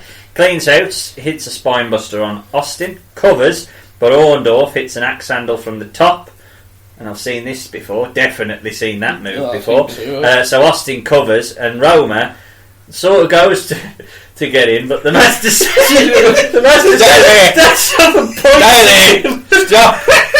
And they even said that he told him to get back to his corner. You know, alright. Get outside of No. And that is the heel turn of Paul Roma. As the assassin Master Assassin has told him to stand still. Mr. Millman. Stand still, Mr. Millman. Line off. Couldn't believe it. And Steve Austin and Orndorff have beaten Arn Anderson and Roma. This is the end. Thank God. So, I'll throw to you first, Sam, this time. Thoughts on that? I just like the Master Assassin. I knew you would like the Master Assassin. It's just because that bloke in a mask. Yeah, he looks poor man. He needs some help with his bee sting. With his diabetes. Probably, but I did like the heel film was fucking stupid. Do you reckon he? Sorry, I do like Orndorff. He's one of my boys. So I think he did add something extra, but he is a bit strange. Him and Austin, who's still in his Hollywood Blondes attire. Yeah, well, he's still in that. It's just they haven't got anything for Austin, have they? Just split him up because they were getting too over. That's it. Couldn't they just get him some new jocks? No, just got him over. But yeah, that's WCW all over. Just coming back to your point now, do you think if he was in a diabetic clinic and I said, look, we've either got to remove your leg or the mask? The leg! Oh, I love that. There's definitely some Mexican wrestler who's done that. If we take the mask off, all the blood will rush back and you'll be alright. Oh, we're going to take your leg. Take the leg, brother. Kayfabe, brother. They take the mask off, he's got another one under. We've worked out the problem. You're wearing 10,000 masks. Check him off. Just in case. You never know. Jack, thoughts on this debacle? I thought it was bad. I think Austin and Orndorff do alright. They do, I thought they were a good team. There's a decent chemistry, but it's a bad match. What the fuck? Why is the assassin the one who's brought down the Horsemen? He's the assassin? He assassinated the Horsemen? If I told you, and when they did all the pose, the four, one of them is only who's just going to disappear, and then the assassin is going to bring down the destruction of them. Just so everyone knows, I thought it was shit. For completion's sake, we did check out the week later when Arn fought some enhancement talent and afterwards cut a promo after winning the match. Arn cuts a promo on the alliance of Austin and Orndorff. His promo is brilliant. Tremendous win for Arn Anderson in singles competition. We've said it many times. Probably the greatest tag team wrestler the sport has ever seen. Been a world tag team champion on many occasions, many different partners, and of course in singles competition, as we've just seen. But over the past couple of weeks, a lot's been happening to you, and you wanted to talk to me about something that's kind of laying heavy on your mind for the past week, especially after the tag team match we just saw not too long ago. Well, Tony, if you look at this shiner and you follow what's been happening the last few weeks, you would think if it wasn't for bad luck, I wouldn't have any luck at all. But not so. You see, everybody's choosing sides. Seems like Paul Orndorff, Steve Austin have got some alliance. A couple of weeks ago, they did a tap dance on me. During a match with Orndorff, Steve Austin hit the ring, and they did a pretty good job, as you can see. Well, I looked at my partner, and I said, you got to suck it up. You know what it's going to take. I need somebody to watch my back. We went into that tag match. I thought everything was fine. I hit Steve Austin with that spine buster. That was all she wrote, and then somebody dumped a ton of bricks on the back of my head. I didn't know what happened. I couldn't make heads or tails of it till I got home and saw the match back on TV, and then I saw what happened. Roma, I don't know if you just had a mental lapse. I don't know if you just froze, that you had some vision that King Kong had broke out of Disney World and was standing on the other side of the ring. I don't know if you thought you were in a swimming pool and Jaws was swimming for you, but you just froze. Now understand one thing, you're either in or you're out. You're either a horseman or you're not. There is no gray area where that's concerned. You're either going to be my partner or you're not. Now you're not here to defend yourself, so I'll give you the benefit of the doubt. But understand one thing, and all these people will attest to it, my friend. You stick a knife in my back, I'm going to pull it out and shove it down your throat. Rest assured, I don't take anything laying down. He says how seeing Roma didn't help him. He's going to see how he gets on and all that sort of shit. He'll give him the benefit of the doubt. Questions whether Roma has had a lapse. He saw King Kong or Jaws. He warns that there's no grey area. The big fat math dude. That awesome Kong. Lee appeared. That was the assassin, not King Kong. Maybe that's what he meant. He got confused. I thought that was King Kong. He warns that there's no grey area about being a horseman, and he says, if you stick a knife in my back, I'll take it out and shove it down your throat. I honestly thought he was going to say, I'll take it out and stick it up your arm. He is just an absolute beaut of a man, isn't he? Oh, it would have been better if he said, if you stick scissors in my back. That already happened. It happened. Where is it? Where is Sid? Actually, where was Sid at this point? That would have been a weird promo. If he went, you stick scissors in my back, it's happened. Where's Sid? I'm feud with Sid, not carrying him. And this officially ends the Horsemen in this carnation, as Roma then teams with Eric Watts the week later after this. Back with him Eric Watts sort of says, what happened? He says, oh, I don't know.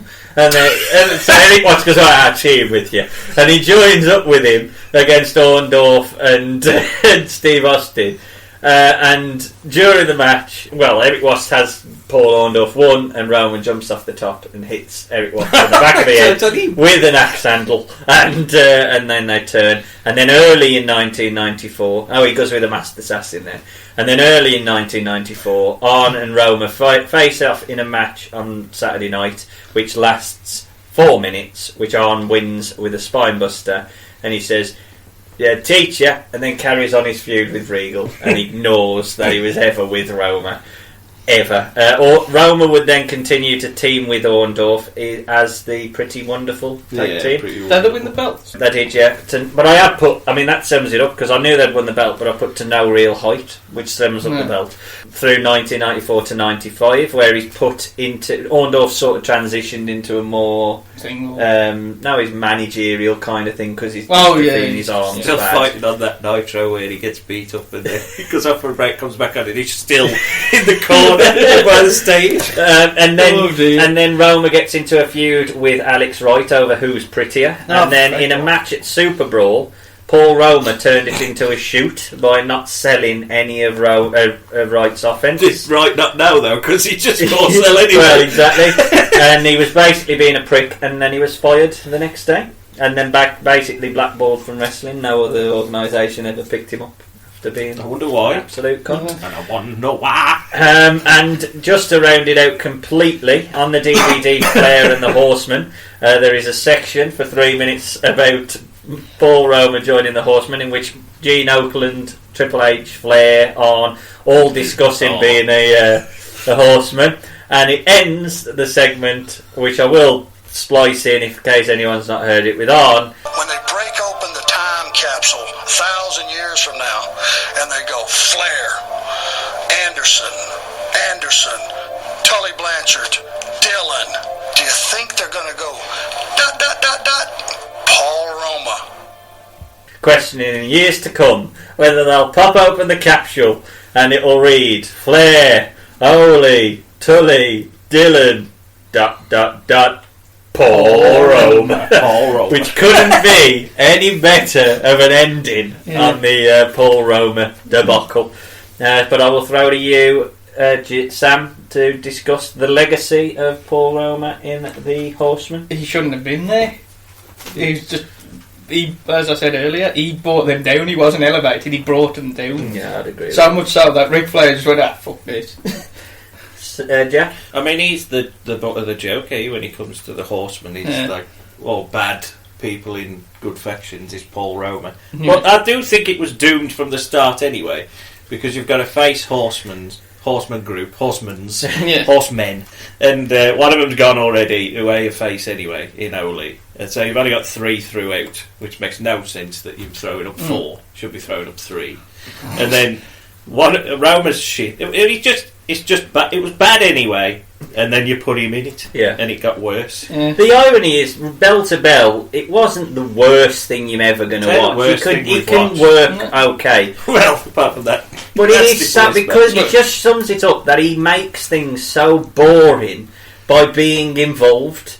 Like, it would be better if it was Flair. It would be better if it was Austin. It would have been better if it was her. Anyone who's got any sort of just charisma. You've got. How can you have a group like the Horsemen, which is basically everyone who's charismatic in a team as a heel, and then they put him in it who's not charismatic? Well, look, Flair wishes he could be Paul Roma. He said that. I'm a very reliable source, Paul Roma. Paul Roma. Yeah, absolute nonsense. Apparently, as well, in terms of the Alex Wright, he didn't like Alex Wright because Alex Wright was picked up by WCW and really pushed by Flair. Yeah, Flair really loved him. He said he could be the next Hogan. Fuck it. Yeah, but when he heard that, he went up to Alex Wright and said, "You know, he wants to sleep with you." So when Alex Wright went, "Well, that ain't true," he obviously fell out with him and turned into a... Well, that's it, I'm not selling for you. God, what a pitiful bastard. Yeah, and I'll ask you this just to round it out. Obviously, we'll go to Match of the Night and all that in a minute. In the PWI 1993 rankings, where do you think Paul Roma ranked in 1993? 200. No. 134. He's 108th in the list. He's 1 place below Bo Beverly and 6 places above Blake Beverly. So he would have made a good Beverly as long as he was teaming with Blake. The PWI rankings that year are my favourite rankings of ever. We got to find these PWI 500 and just buy them. Just to see. How can you have Bo ranked at 107 and Blake ranked at 114? Mike Enos was Blake, was yeah. So but he was the one that later on got into the WCW. Yeah, I think they both did, but they split them up. I think for so. Blake survived and Bo got released. Yeah. That was why the PWI readers was just pining for Blake. He's underrated. I just love the idea that if Roma was in the Beverleys, he would have been the workhorse if he was with Blake, but the one who was useless if he was with Bo. But Jack, I'll throw to you first match of the run that we've watched. Oh God, who's the one? The first one with the Hollywood blondes. Sam? I'd say the one with Regal in it. Yeah, I'm going to concur. I think the one with Regal, just because he's slightly shorter. Worst match of the run? No, the Nasties. Battle Bowl. Jack on that one. I think the Nasties. The Nasties one was the worst thing I've ever watched in terms of. It wasn't bad, but I just didn't want to watch it. 26 minutes of Brian Knobs and Jerry Sags. That's true. See, that's all you got to say. That's true, but I'd rather watch that than even 2 minutes of Eric Watts. No, I wouldn't. I'd rather watch 2 minutes of Eric Watts than 26 minutes of Brian Knobs. Highlights of the run. Eric Watts is tight. That's a reasonable choice. That's your finish. The assassin pointing, I think, is the best. The heel turn. That's your heel turn. And if I'm being brutally honest, the best bit was the I love the line, if you stick a knife in my back, I'm going to stick down your throat. I just love that line. And the two promos that we listened to from Arn was my favourite bits. But so it's basically the favourite part of the run, Arn. Yeah. Put up with it. Low point in the run. Okay. The point? Yeah. Probably. The it's my favourite and worst point. Yeah. The beginning. When they introduce him as a horseman. Yeah. As he comes through the curtain. Yeah. I think the biggest... Stealing, wheeling, dealing. Yeah, well, I think the lowest point in it is knowing that the four horsemen end up not being four horsemen as soon as Oli is introduced. Oli comes out and goes, that's it. Every time. So it just kills the idea that they're horsemen anyway. And finally... It would have been better when they brought out Roma. Oli just saw him get up in the background and walk off. They should have turned up months after with the women that he was with.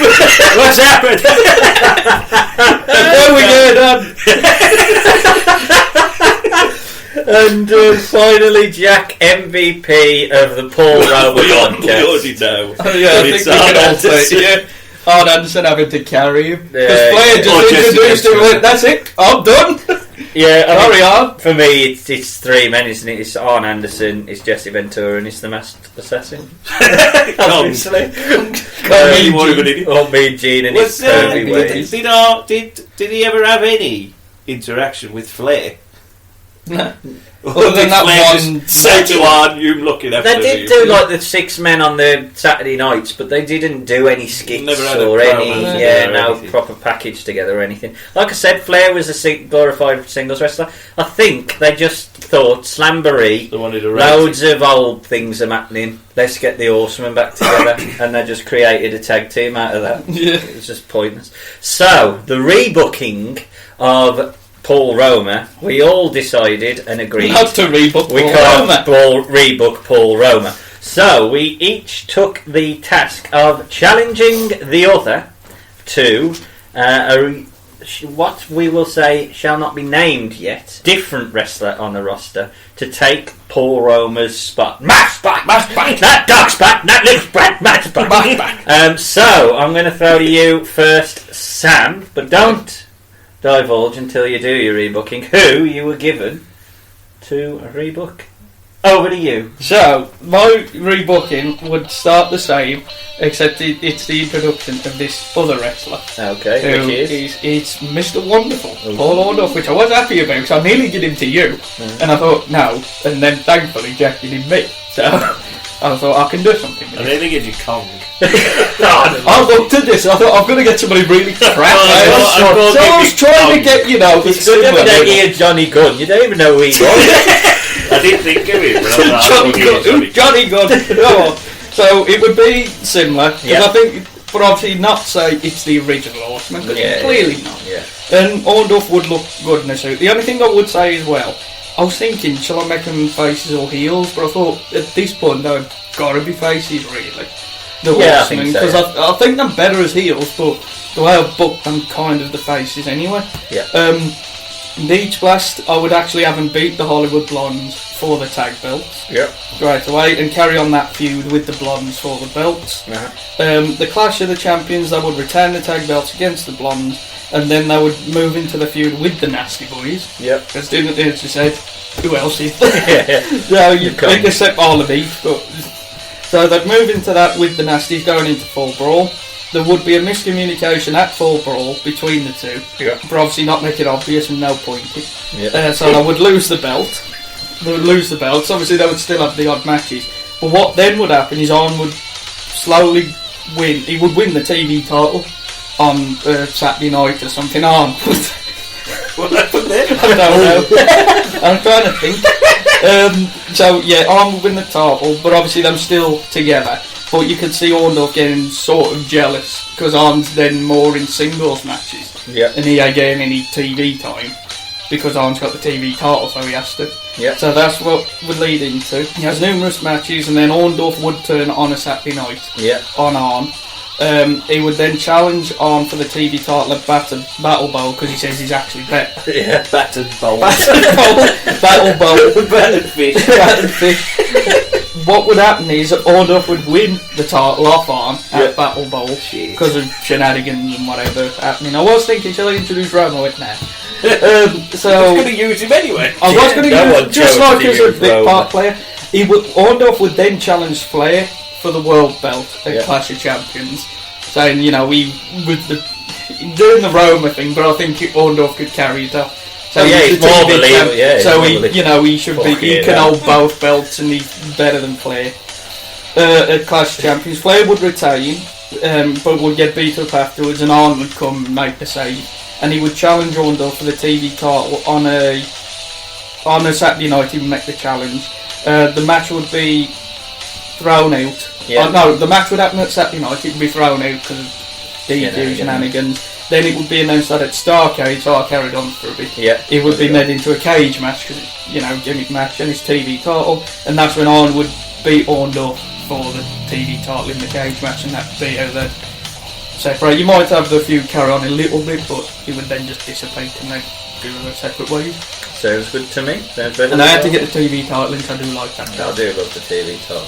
So, mine, my Slamboree build is all around the legacy of NWA and the new WCW. And there's going to be 3 matches to crown a unified world champion. The matches are Sting versus Vader and Barry Windham versus Davey Boy Smith, which is built. Shit. Ric Flair, at the start of the night, is introduced and introduces the reformation of the Horsemen. He introduces Arn, and he says he wants it to be reflective of the past of NWA and the future of WCW, and therefore wants to offer an olive branch, and the other 2 members will be his old adversaries, Sting and Ricky Steamboat. During Ricky Steamboat and Tom Zenk versus the Hollywood Blondes match, the Hollywood Blondes would retain. No reason for that. So they wouldn't come out. During the Steamboat and Zenk versus Hollywood Blondes match, the Hollywood Blondes would retain, but Arn and Flair would stop the attack. Afterwards, they'd put up the 4 to Steamboat, but Zenk would talk him out of joining. Davey Boy Smith later on would beat Barry Windham to advance, and Vader, with help from Windham, Race and the Blondes, would beat Sting. However, Arn and Flair even it up and Steamboat joins them. Sting again is reluctant to join the Horsemen, but seeing as Steamboat's in there, chooses to join the Horsemen, and Horsemen are Sting, Steamboat, Arn and Flair. In the main event, Harley Race assembles a squad to back Vader against Davey Boy. So Davey is backed by Sting, Steamboat, Flair and Arn, and Vader is backed up by Windham and Hollywood Blonde. In the chaos, Davey Boy Smith would win the unified WCW Championship. Afterwards, Tom Zenk would run out and question how Steamboat and Sting could trust them. And in his rant, he would put up the 4. He'd be like, how can you trust them for like that? And then Windham at ringside would do the same, and the Horsemen would attack Steamboat and Davey Boy Smith. What, you mean somebody's turned on Sting? Yep. So, in the same night, Sting's joined them and they've turned on him. What a surprise! And the new Horseman, 2 years before, the new Horseman is Tom Zenk, Barry Windham, Arn and Flair. Building to beat Flash, Vader would be put into his feud with Cactus Jack, because I like that feud. So Davey Boy, Steamboat and Sting fight Arn, Windham and Flair. Zenk would want in, but Flair would treat him like a trainee and he has to work his way up. He would try and change his look, dye his hair, all that sort of stuff. Do an AJ Styles sort of Ric Flair. The Horseman would win when Zenk lays out Sting, and then WCW would management would make a War Games match between Sting, Bulldog, Steamboat, who introduces their partner, who will shock the world. I've got to have it. I'm not booking that out of existence. Shockmaster. The skit has to exist. I've got to keep it in. So Flair agrees to the match, but if the Horseman wins, he wants a title shot at Halloween Havoc against Bulldog. The Horseman would lose the toss for and Zenk would have to battle through, surviving Shockmaster and Steamboat double teams, then Arn, then Sting, Wyndham, Davey, and finally Flair. And the faces would look to have won in one ring, as Davey Boy hits a running slam, but in the other ring, an exhausted Tom Zenk would roll up the Shockmaster and get the 3 counts. Tom Zenk pins Typhoon in War Games. That's the best War Games ever. Tom Zenk has won the match for the Horsemen, and therefore Flair has got his title match for Halloween Havoc against Davey Boy Smith. In the build-up to Halloween Havoc, Flair is appreciative of Zenk, and Davey Boy would suggest that actually Tom Zenk should be in the match instead of Flair. Zenk would want in to tag with Arn in the tag team titles match against Sting and Steamboat, but Flair would instead tell him he needs to go for gold and put him against Steven Regal for the TV title. Arn and Wyndham would win thanks to Zenk, but Zenk would get DQ'd from his match because of Barry's outside interference and get annoyed. In the main events, the faces would get rid of Wyndham and Arn, and then Zenk would run in and tease turning on Flair, but he would help him win the title from Bulldog. And then at Battle Bowl, the winner of this would get a title match at Starrcade against Flair. Arn would cost his team with Bulldog in it, so stopping Bulldog advancing the spot. Wyndham would do the same with Steamboat, but Zenk would defy Flair and with Sting would advance. And in the Battle Bowl, the last four would be Vader, Sting, Zenk and Steve Austin. Good God. You gave me Zenk! Stop laughing every time I say Zenk! You should have done fucking shit! The Horsemen would get in. One of these is not like the other. The Horsemen would get in and eliminate Zenk and beat down Sting, then Vader. So they would lift the 4 to Austin, who is torn, but joins the 4 Horsemen. He would throw Sting out and get ready to toss... you got 5 in it now. No, because Zenk's got kicked out now. Oh. He just got thrown out by the Horsemen. So they would throw out Sting and get ready to toss out Vader, but Zenk would get in, turn the tide, and Vader would win the Battle Bowl and in effect turn face for his match at Starrcade. So at Starrcade, Sting, and you'll love this, Sting, Hawk and Zenk versus Arn, Wyndham and Austin. Wow! You know, Steamboat's left, so I couldn't use Steamboat. So he's left, so I've put in Hawk. And then Vader versus Flair. The faces would win the 6-man, and then Flair would manage to retain against Vader.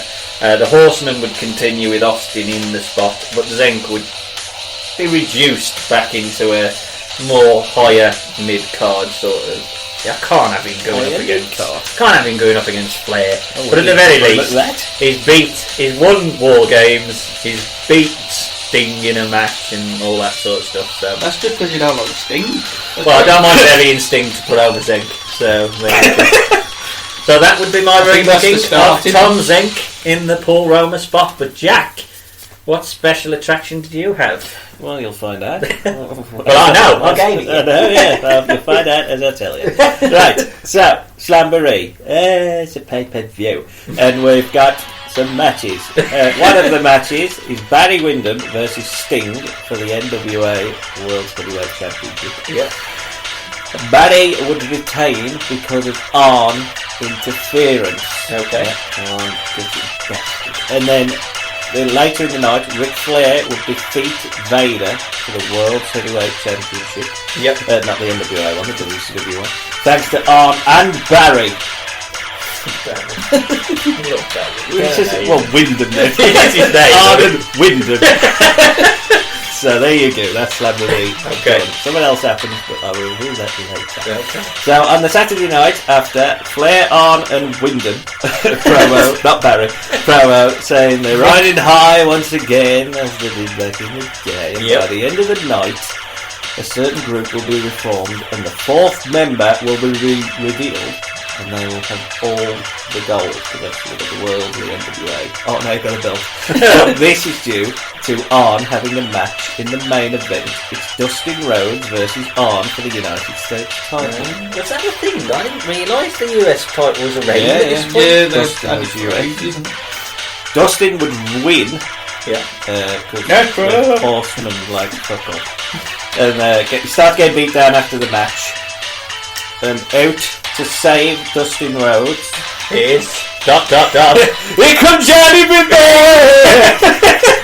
He comes out Johnny B. Bad to save Dustin Rhodes, but then he would turn on throw up the fall because at Slamboree Johnny B. Bad would beat Paul Roma for the TV title, so they've got more gold because he's TV champion. Okay. So that's the more gold, even though they planned on Arn beating Dustin for the You thought they'd have all of them, but they ended up with TV 3, anyway. so they've got more gold anyway. So Johnny B. Bad with his spooter is in the Horsemen. So the week after, they're all out in tuxedo. Johnny B. Bad in his own tuxedo. Suit on the spooter. Little bow tie. The suitor. Does it spoot out for Suits out the horses. Well, he doesn't, because he's rebranded as Mark Mero, his real name. Mark Morrow. And he says he's tired of being the fool and the goofy person that everybody wanted him to be, and then they resented him for him anyway. He's now surrounded himself with the top echelons of the business. He's not playing dress up anymore. He's a symbol of excellence, and they have the gold to prove it. You mean he isn't going to go on and cut a promo where he says, "I know you think I'm shit, but I'm not a Mark Mero." Beach blast. It's Mark Mero retaining the TV title over not Paul Orndorff because he's a heel. It's Tom Zenk. Oh, poor Tom. Tom Zenk.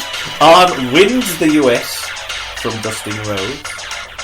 Barry Windham retains the NWA title over Ron Simmons, and Flair would defeat Sting. So at the end of the pay-per-view, they're all out and they've all got the gold and they hold it up. Yep. Fortune 4. On a Saturday night, the Horsemen stand tall with all the gold. Mero says people used to give him dollars, because when he come out they used to give him dollars, don't they? Yes. I have no idea why that happened. It's a weird thing. Is that how we got paid? Yeah, that's how we got paid. No, you don't need the fat people's money, the scummy people's money anymore, because he is money. Look at him, he's in a suit, he's got a TV title. He's the man. Sexy boy Mark Mero. Sexy boy. I've booked him a lot of that. Probably Warrior. And now there's a war game coming, because it's Fall Brawl. It's the 4 Horsemen versus the team of Sting, Ron Simmons, Dustin Rhodes, and his partner. You can't get rid of Shockmaster. They take Shockmaster. I thought I've got to book it out of the existence. On a Flair for the gold on the Saturday night before the pay-per-view, they're going to reveal who the 4th man is. Okay. So the Horsemen are there and them all there. And they think it's going to be Vader. Stable. Warrior. Sexy Warrior. I think it's going to be Vader coming back, because I've injured him when the died and all that shit. So they think it's going to be Vader. Bring out Fat Vader or whatever. We know who it is. We know your plan. And then it ends up being Fat Kong. Fat Dusty. Oh, Dusty Rhodes, baby. All the Arn stuff with Dusty is about. We love beating up Rhodes, and now we're beating up his son and all that shit. So it's Dusty Rhodes. Fall Brawl, the faces win because Mero is tapped out. You have to tap. Yeah, you have to with both your knees. Tapped out by little floor in your. Yeah, I realised Paul. Tom Zenk just did a roll up. Tom Zenk, Shockmaster. He did a roll up and he tapped out. So I understand that. So I can't get up. Mero is tapped out by Dustin Rhodes. Okay. Dustin, because I'm trying to put Dustin. Yep. So after Fall Brawl, it's a net. After Fall Brawl, the Horsemen start showing a tension and dissension because of the loss and everything like that. Halloween Havoc, Mero's going to prove himself, and he's going to defeat a member of the face team of War Games, which is Ron Simmons. And he loses the TV title to Ron Simmons. He also costs Barry Windham the international title by this point, because it's been rebranded again. To Vader, his return, by accident, Arn and Flair retain. I don't know who the fuck, but they retain the belts. Yep. So Mero is then questioned by the Horsemen after Halloween Havoc. He reiterates that he's still committed to them. And they beat down Dustin Rhodes at the end of a Saturday night. And Mero is sort of there looking apprehensive, but starts to join him. At Battle Bowl, it's Sting and Mero versus Arn and Wyndham. Okay. So, they fight for a little bit, for a little bit, and then Mero's in, and Arn and Wyndham tell him to lie down for the good of the Horsemen, sacrifice yourself, 2 members in the end of the Battle Bowl, and the winner goes on to fight Flair. As it should be. 2 members in the Battle Bowl lie down, and Mark sort of goes, I want to win it myself, and then he goes to go out of the ring to get himself counted out because he don't want to lie down. Sting does a blind tag. Arn goes up to the rope. Sting gets in, rolls him up really quick. 1, 2, 3. Sting and Mero advance to Battle Bowl, and in Battle Bowl, they're all in there. All the people, Kong and Johnny Gunn and all these guys. And then Mero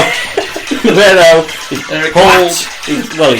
Mero is pulled out of the battle royal by Arn and Wyndham, and they beat the shit out of him. Yeah. He's out. And the winner of the Battle Bowl is Dustin Rhodes. Okay, push it on. I'm Dustin, because we need some more types of guys, because there ain't a lot. Because you got Bulldog, for God's sake. And then it's Starcade. He needs more Bulldog. Starcade is being built up. Mero is going to fight Arn. Yep. For the United States title. Dustin Rhodes is going to fight Flair for the World Heavyweight Championship. Yep. And then Starcade is going to come out as Johnny B. Bad. We've got Johnny B. Bad! The return of the Spooker! The fans go mild. And the fans go, no! But you're having it! And you're having a US title run for Johnny B. Bad, because Johnny B. Bad would win the US title, and Flair would retain the World Heavyweight Championship. I had that as well. Did you have Flair retaining in yours? He retained against Zorndorf. Zorndorf. No, Zorndorf. None of us was bold enough to get rid of Flair as the WCW champion. Jesus Christ. Who else is there? So, let us know whether you would have preferred to have saw Paul Orndorff or Tom Zenk or Johnny B. Bad as the 4th Horseman in 1993. We round out the episode, as we always do, with a fantasy card. But this time, in honour of Battle Bowl, the subject matter was the worst members, in our opinion, of famous stables of the past. But we're doing it Battle Bowl style, so 20 participants in a random drawing. Tag team versus tag team to advance to our main events, which will be for the Battle Bowl rings. I'm going to throw to you first, Jack, this time, and ask for your match number 1. Random match number 1. Random match number 1. I did the 20. Did all the shit, and this is what came out. So, team number 1 is Dances with Dudley. Yes, for the Dudley. And Midian. From what? From the whatever. What's it? Ministry. Because it could have been the corporate ministry, couldn't it? Oh yeah. Either one. I don't know. Was he in that? Had he left at that point? I can't remember. Him and his eye anyway. Versus Mike Saunders. From the Natural Born Thrillers, who didn't thrill at all and weren't natural. They were born though. Why not Reno? And because Reno's got a nice ponytail, weird thing. And Reese from the Flock. Yeah, I forgot. And I'm putting over Dances with Dudley and Midian. So they advance to the Battle final. Well, mine, I'm going to draw mine live on the show. Is it's going to be... And it's live! From DX. Jim the Handle Night Off. Because it happened. I'm having it. Well, Jim. Did happen for a night. He was in DX. And from Aces and Eights, Mr. Anderson. I forgot about Aces. Because he had to be the worst member. I don't know. What about one of the Briscoes? Or no, he was the worst. He ruined it all. He ruined it all. He joined to leave after a week. Stupid. And you did all that shit in the back where he was like, do you want to join? I don't know. You want to join? We've got some ladies. We're going. So it's Mr. Anderson and Anvil versus, from the core, Ezekiel Jackson, obviously. They were pasties. Pretty much. And from Demolition, Blast. Blast. I could have had Crush for that, for DOA, and for DOA, the one he was heading, the Nation. Demolition who he was replacing. He was worst. He weren't even the best friend in him and Savage. No? I was going to have Crush and Crush me, Crush and Crush. I've blown them off, but they the NWO advancing. Although I think he's just above some. But advancing is Ken Anderson and Anvil. They advance to my final. Right. My first match would be from the Nexus, Michael Tarver. And from Right to Centre, Paul Buchanan. I can't believe you haven't had Skip Sheffield from the Nexus. Yeah, I thought of that. I was trying to think of who they actually did something with him, although I don't like him. Whereas Michael Tarver was just Michael Tarver. Who was he teaming with, sorry? Paul Buchanan from right, the RTC. RTC versus from the NWO, Horse. And the main one from our podcast, Paul Roma. Horace. And the winners are Horace and Paul Roma. That's better than Paul Roma and Horace and the Butler. It's one of my favourite lines of commentary. You can have your JRs, he's broken in half, or whatever you want. Horace. It looks like Horace. Yes, that is Horace. Brilliant. Well, the next match, Sam like the first one. It's Jimmy Garvin as a free bird. Sam hates Jimmy Garvin. Yeah, he's a twat. I don't know why you Christmas. It's terrible. We've got to watch him for Christmas. I saw that. Thank you. And from Kai and Tai, it's Men's Terror. Poor men. The forgotten one. Versus from Evolution, Mark Jindrak. Yeah. Because he was in it. He walked out of a copter or whatever it was. And from The Oddities, Giant Silver. Everyone's Giant Silver. And I'm going to put over Jindrak and Silver.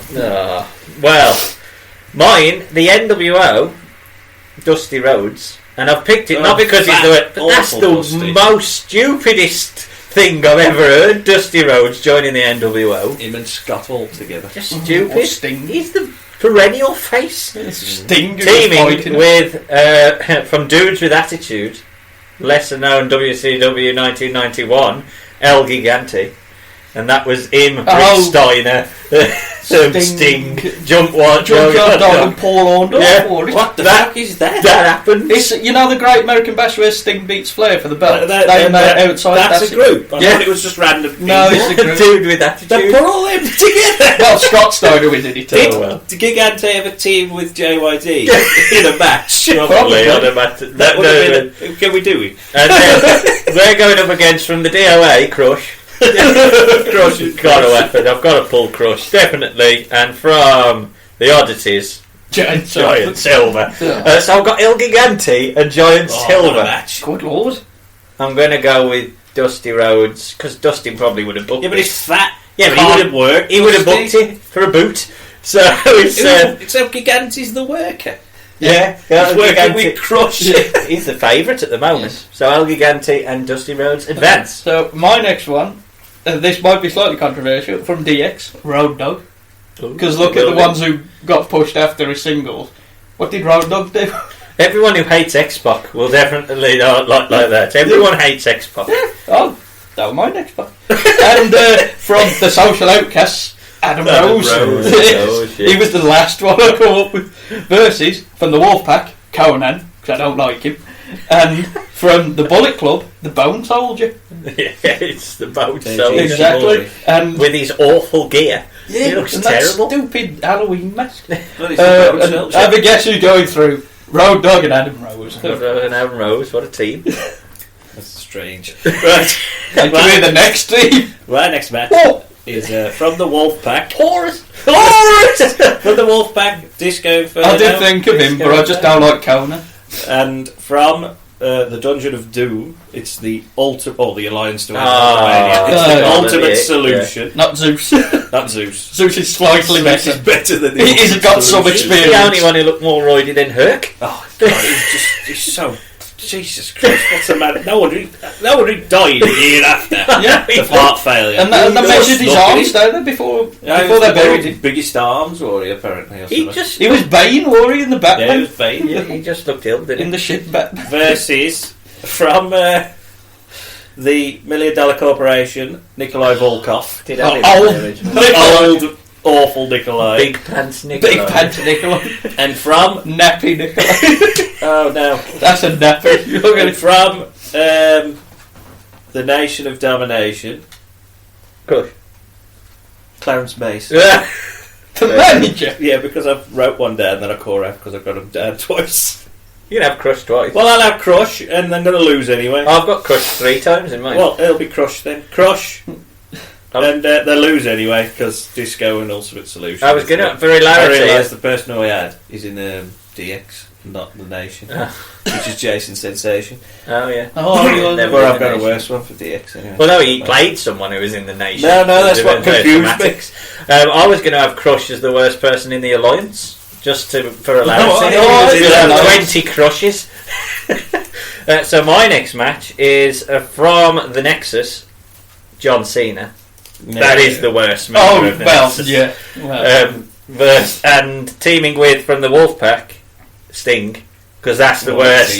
Well, that is the worst version. Why would he join the NWO, for Christ's sake? Black Sting and Nexus C. Yeah. Versus from the Union, Vince. Because why would he join the bloody Union? What a match! And teaming with him, oh brilliant. From the Horsemen, Paul Roma. What are you doing? And because Vince would have booked it, Vince and Roma, I can't have Roma not go through. Even though Cena and Sting, no one's lying down in that match. Roma would, I think. And Vince would get Vince in a union against himself. Yeah.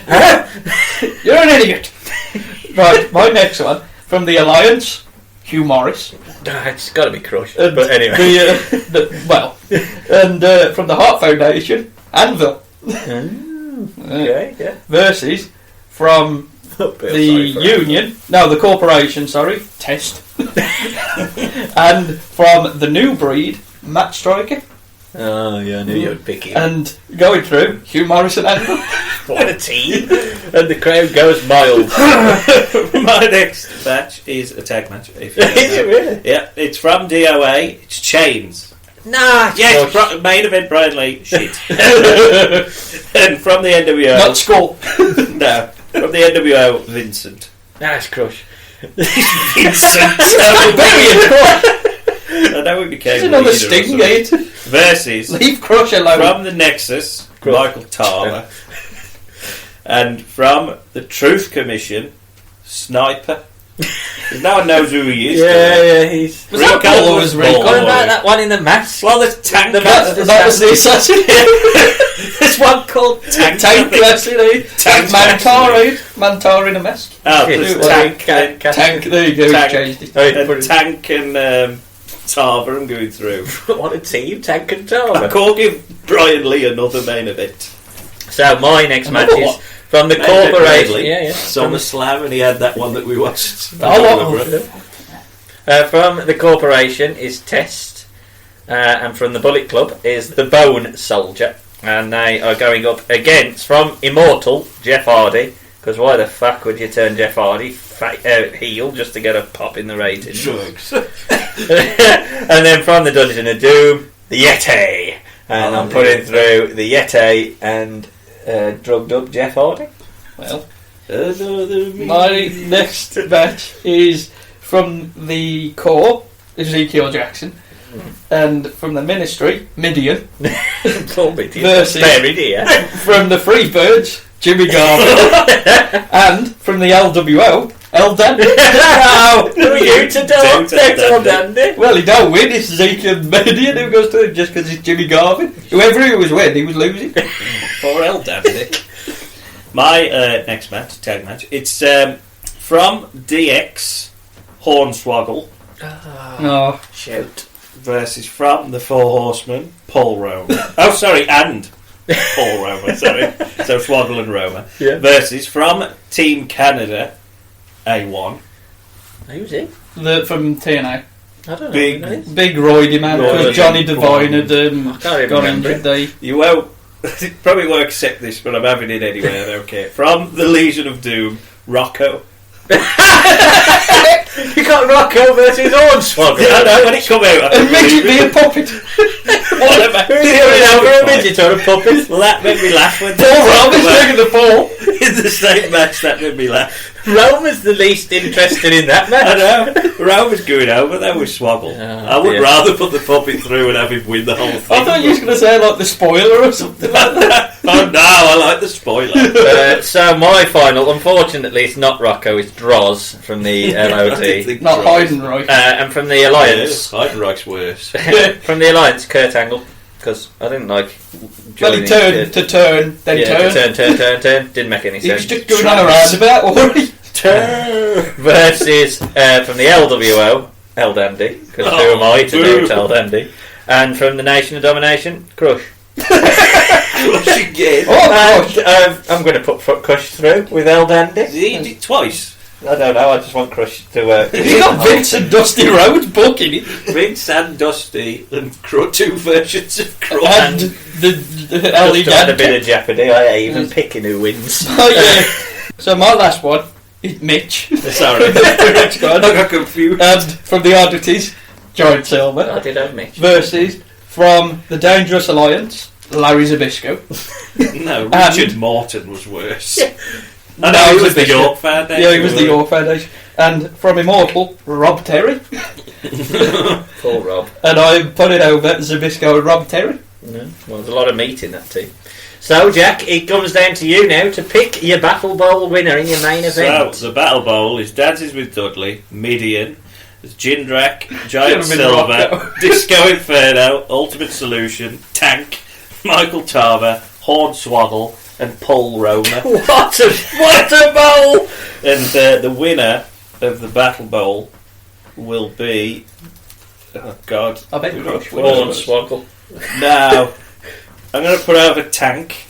Tank? Just because he was a late addition, so I might as well put Tank over. Tank. Or Ultimate Solution, actually.